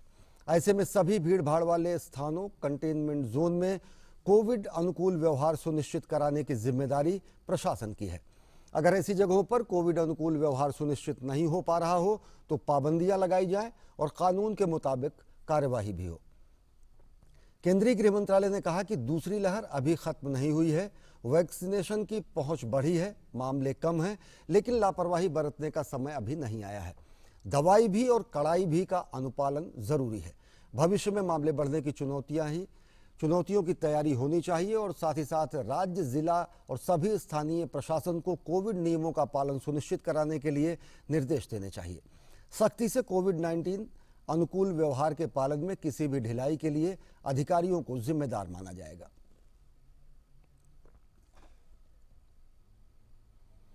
केंद्रीय स्वास्थ्य एवं परिवार कल्याण मंत्री मनसुख मंडाविया ने अस्पतालों और अन्य केंद्रों पर कोविड वैक्सीन की उपलब्धता को लेकर विभिन्न राज्यों में नेताओं द्वारा फैलाए जा रहे भ्रामक खबरों पर कड़ी प्रतिक्रिया दी है। उन्होंने ट्वीट किया है, वैक्सीन की उपलब्धता के संदर्भ में मुझे विभिन्न राज्य सरकारों और नेताओं के बयान एवं पत्रों से जानकारी मिली है। निरर्थक बयान सिर्फ लोगों में घबराहट पैदा करने के लिए किए जा रहे हैं। अगर केंद्र पहले से ही अपनी तरफ से ये जानकारियां एडवांस में दे रही है और इसके बावजूद भी हमें कुप्रबंधन और वैक्सीन लेने वालों की लंबी कतारें दिख रही हों तो ये बिल्कुल स्पष्ट है कि समस्या क्या है और इसकी वजह कौन है। मीडिया में भ्रम व चिंता पैदा करने वाले बयान देने वाले नेताओं को इस बात पर आत्मनिरीक्षण करने की जरूरत है। क्या उन्होंने शासन प्रक्रिया व इससे संबंधित जानकारियों से इतनी दूरी बना ली है कि वैक्सीन आपूर्ति के संदर्भ में पहले से दी जा रही जानकारियों का उन्हें कोई अता पता नहीं है।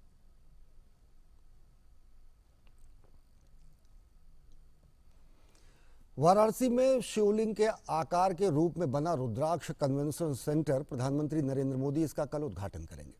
जापान और भारत के मजबूत रिश्तों की बुनियाद पर तैयार ये भवन रिश्तों को नई ऊंचाई देगा, साथ ही साथ पूर्वांचल को विकास के नए अवसर भी देगा।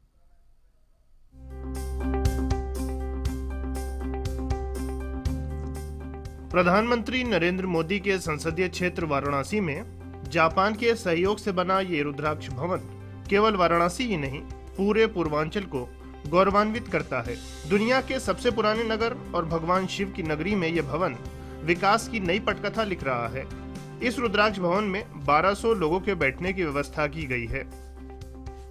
इस भवन की परिकल्पना 13 दिसंबर 2015 को जापान के तत्कालीन प्रधानमंत्री शिंजो आबे और प्रधानमंत्री नरेंद्र मोदी की एक यात्रा के दौरान की गई थी।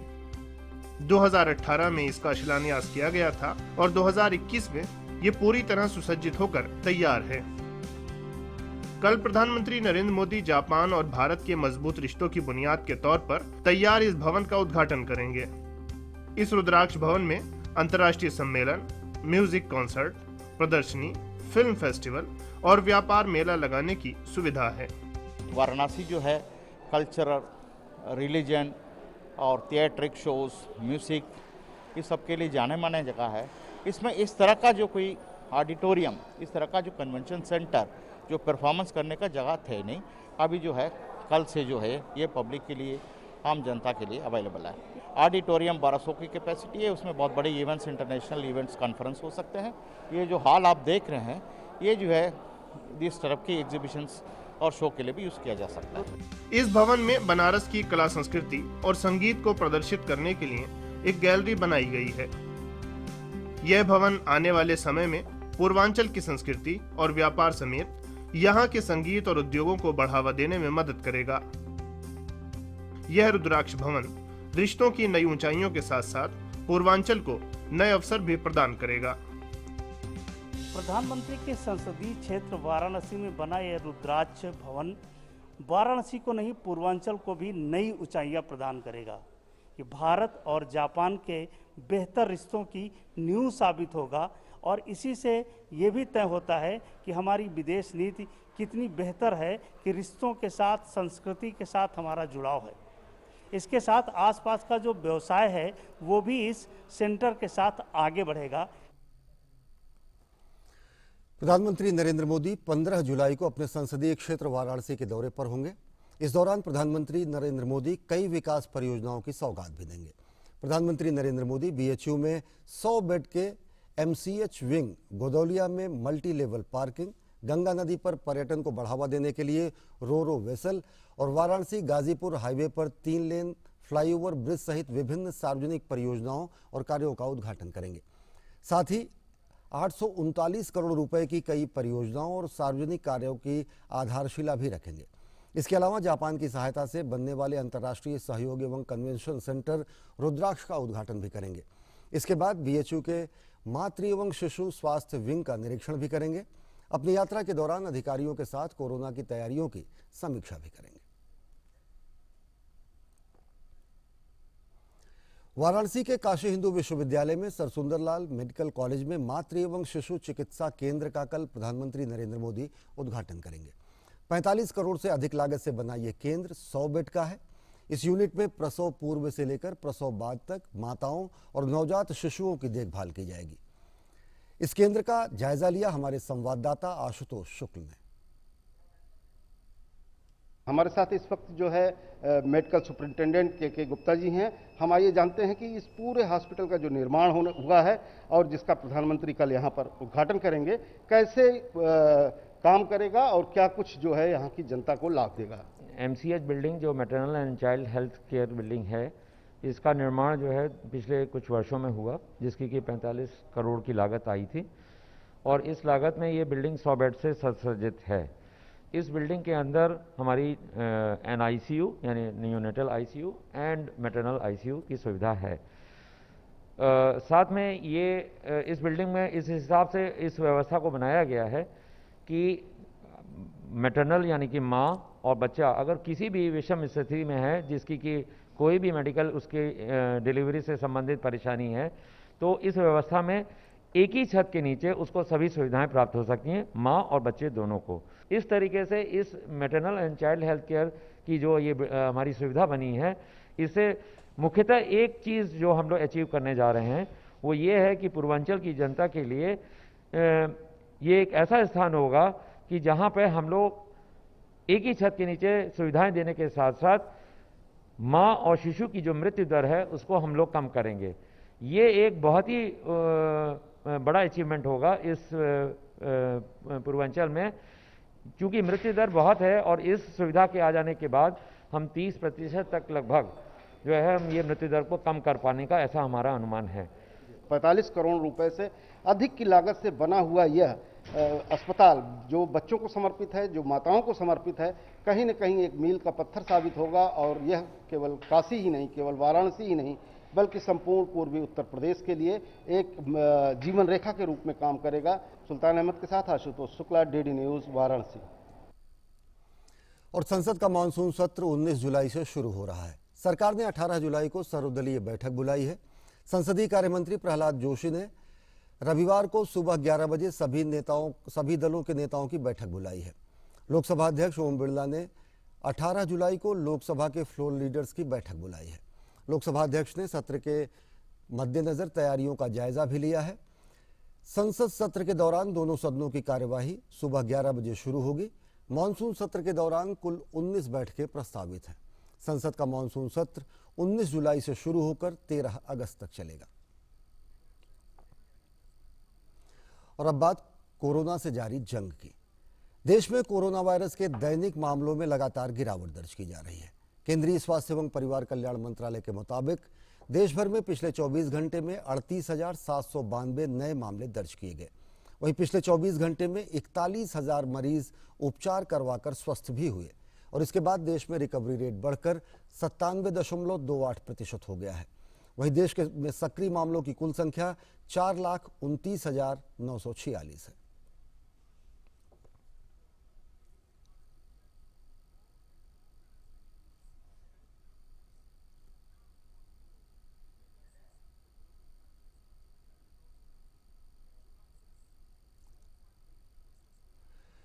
और देश में कोरोना संक्रमण की जांच की क्षमता में भी काफी वृद्धि हुई है। भारतीय चिकित्सा अनुसंधान परिषद ने बताया है कि देश भर में 13 जुलाई तक कुल 43,59,73,639 नमूनों का परीक्षण किया जा चुका है। इनमें से 13 जुलाई को 19,15,501 नमूनों की जांच की गई। भारत कोविड-19 के खिलाफ लड़ाई को मजबूत करने के लिए दुनिया का सबसे बड़ा टीकाकरण अभियान चला रहा है। राष्ट्रव्यापी टीकाकरण अभियान के तहत देश में अब तक 38,76,97,935 कोविड टीके लगाए गए। पिछले 24 घंटे में 37,14,441 टीके लगाए गए। कोरोना के खिलाफ टीकाकरण अभियान में भारत तेजी से आगे बढ़ रहा है। और केरल में कोरोना संक्रमण के बाद अब जीका वायरस के संक्रमण के मामले बढ़ते जा रहे हैं, जिससे राज्य के सामने नई परेशानी खड़ी हो सकती है। और इसे देखते हुए राज्य की स्वास्थ्य मंत्री वीना जॉर्ज ने कहा कि पूरे केरल में अलर्ट जारी कर दिया गया है। फिलहाल केरल में 4 नए जीका वायरस संक्रमण के मामले सामने आने के बाद कुल संक्रमितों की संख्या बढ़कर 23 हो गई है। चारों नए मामले तिरुवनंतपुरम में सामने आए हैं। फिलहाल राज्य में जीका वायरस को लेकर गंभीरता साफ दिख रही है।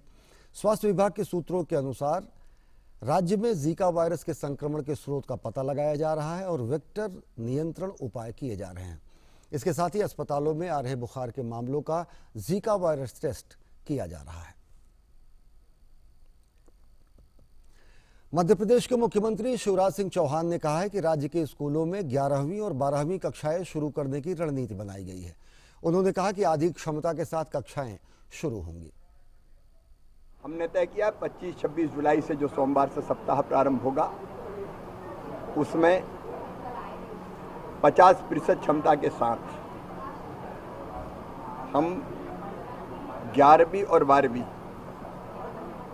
के विद्यालय प्रारंभ करेंगे और उसी के हिसाब से महाविद्यालय आधी क्षमता के साथ बेचेज में हम प्रारंभ करेंगे। उसकी पूरी रणनीति हम बना रहे हैं, प्रक्रिया पूरी बना रहे हैं।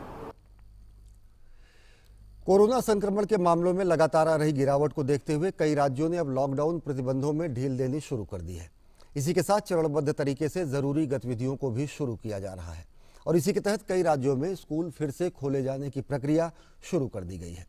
चंडीगढ़ प्रशासन ने भी अगले सोमवार यानी 19 जुलाई से स्कूल खोलने का फैसला किया है। हालांकि फिजिकल रूप में स्कूल केवल कक्षा 9 से 12 तक की कक्षाओं के लिए खोले जाएंगे और इसके लिए अभिभावकों की अनुमति जरूरी होगी।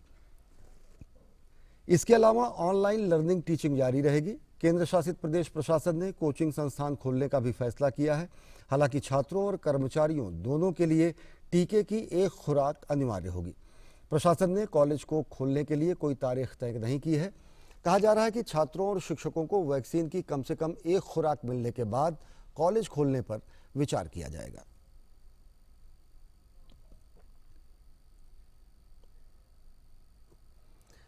और आज दिल्ली एनसीआर में झमाझम बारिश हुई, जिसके बाद लोगों को गर्मी से थोड़ी राहत मिली। उधर बारिश की वजह से कुछ जगहों पर जलभराव जैसी स्थिति भी बन गई। आकाश पर छाए घने काले बादलों की वजह से कई इलाकों में अंधेरा सा छा गया। तो वहीं मुंबई में भी बादल मेहरबान हुए, लेकिन बारिश के बाद जलभराव जैसी स्थिति वहां भी बनी रही। लोगों को ट्रैफिक जाम की समस्या का सामना करना पड़ा। और सत्यदेव नारायण आर्य ने अगरतला में आज त्रिपुरा के राज्यपाल के रूप में शपथ ली। त्रिपुरा हाईकोर्ट के मुख्य न्यायाधीश न्यायमूर्ति अकल अब्दुल हामिद कुरैशी ने पुराने राजभवन के दरबार हॉल में सत्यदेव नारायण आर्य को पद एवं गोपनीयता की शपथ दिलाई। इस मौके पर मुख्यमंत्री बिप्लब कुमार देव, उनके मंत्रिमंडल सहयोगी, मुख्य सचिव और राज्य प्रशासन के अनेक वरिष्ठ अधिकारी मौजूद थे। शपथ ग्रहण के बाद उन्होंने राजभवन के लॉन में राज्य पुलिस द्वारा गार्ड ऑफ ऑनर का निरीक्षण किया। आर्य ने त्रिपुरा के 19वें राज्यपाल के तौर पर शपथ ली है। इससे पहले वे हरियाणा के राज्यपाल थे। सत्यदेव आर्य से पहले रमेश बैस त्रिपुरा के राज्यपाल थे। रुक करते हैं अंतर्राष्ट्रीय जगत की तरफ। ताजिकिस्तान की राजधानी दुशांबे में एससीओ के विदेश मंत्रियों की बैठक शुरू हो गई है। विदेश मंत्री डॉक्टर एस जयशंकर ने बैठक में हिस्सा ले रहे हैं। बैठक में तमाम अंतर्राष्ट्रीय और क्षेत्रीय मुद्दों पर चर्चा होने की उम्मीद है। इसके अलावा विदेश मंत्री एस जयशंकर दुशांबे में अफगानिस्तान पर होने वाली एससीओ संपर्क समूह की बैठक में भी हिस्सा लेंगे। इस बैठक से पहले कल विदेश मंत्री एस जयशंकर ने अफगानिस्तान के विदेश मंत्री मोहम्मद हनीफ अंतर से मुलाकात की और इस दौरान अफगानिस्तान के हालिया घटनाक्रम पर चर्चा की। अफगानिस्तान के विदेश मंत्री मोहम्मद हनीफ अंतर ने अफगान शांति प्रक्रिया और पिछले 2 दशकों की उपलब्धियों के संरक्षण पर क्षेत्रीय सहमति को मजबूत करने में भारत की रचनात्मक भूमिका को रेखांकित किया। अफगानिस्तान पर होने वाली एससीओ संपर्क समूह की बैठक बेहद महत्वपूर्ण है और ये ऐसे समय में हो रही है जब अमेरिकी सेना की वापसी के बाद तालिबानी लड़ाके अफगानिस्तान के अधिकतर इलाकों को अपने कब्जे में ले रहे हैं और जिसने वैश्विक चिंता बढ़ा दी है। इसके अलावा विदेश मंत्री डॉक्टर एस जयशंकर ने कल उज्बेकिस्तान के विदेश मंत्री अबुल अजीज कामिलोव से मुलाकात की। बैठक के दौरान दोनों नेताओं ने संपर्क, द्विपक्षीय मुद्दों और अफगानिस्तान की स्थिति पर चर्चा की। इस दौरान विदेश मंत्री एस जयशंकर ने उज्बेकिस्तान की राजधानी ताशकंद में 15-16 जुलाई को क्षेत्रीय संपर्क पर होने वाले अंतर्राष्ट्रीय सम्मेलन को लेकर उम्मीद जताई। एस जयशंकर और अजीज कामिलोव की बैठक ताजिकिस्तान की राजधानी दुशांबे में शंघाई सहयोग संगठन के विदेश मंत्रियों की बैठक से इतर हुई। विदेश मंत्रियों की इस बैठक में इस वर्ष संगठन की 20वीं वर्षगांठ के उपलक्ष्य में इसकी उपलब्धियों पर विचार किया जाएगा। हिमाचल प्रदेश में पिछले 2 दिनों में भारी बारिश के कारण अचानक आई बाढ़ से 9 लोगों की मौत हो गई और 8 अन्य लोग अभी भी लापता हैं। राज्य के राजस्व विभाग और राज्य आपदा प्रबंधन प्राधिकरण के अनुसार राज्य में 142 सड़कें अचानक आई इस आपदा के कारण बंद हैं। राष्ट्रीय राजमार्ग सहित 142 सड़कों पर यातायात बारिश के कारण सोमवार से ही बाधित है। भारी बारिश के कारण 266 बिजली के ट्रांसफार्मर भी प्रभावित हुए हैं, जिस कारण राज्य में बिजली आपूर्ति भी बाधित हो रही है। इसके अलावा 211 पीने के पानी की परियोजनाएं भी प्रभावित हुई हैं। राज्य के कई इलाकों में इससे जनजीवन बुरी तरह प्रभावित हुआ है। रोहतांग सहित लाहौल की ऊंची चोटियों पर बर्फबारी हुई है। कल राज्य में मौसम ज्यादातर साफ रहा। भूस्खलन और बाढ़ की स्थिति के कारण प्रशासन ने मनाली लेह सड़क पर यातायात को प्रतिबंधित कर दिया है। ले जाने वाले सभी वाहनों को शाम 4 बजे के बाद लाहौल में जिप्सा के सामने से गुजरने की अनुमति नहीं दी जा रही है। पंगी किलड़ मनाली सड़क मदग्रान के पास जाम होने के कारण कल बंद रही। प्रशासन ने पर्यटकों के साथ स्थानीय लोगों को नदी, नाले और अन्य संवेदनशील इलाकों में नहीं जाने का निर्देश दिया है। कुल्लू जिले में 10 सड़कें और सिरमौर में 43 सड़कें बंद हैं। इसके अलावा राज्य में एनडीआरएफ और अन्य एजेंसी राहत एवं बचाव कार्य में जुटी हुई है। बिहार में बाढ़ की स्थिति में कोई विशेष सुधार नहीं हुआ है। मुजफ्फरपुर जिले के 16 प्रखंड सबसे ज्यादा प्रभावित हैं। वहां 106 सामुदायिक रसोई के माध्यम से 1,28,000 लोगों को पका हुआ भोजन मुहैया कराया जा रहा है। राहत एवं बचाव कार्य के लिए एनडीआरएफ और एसडीआरएफ की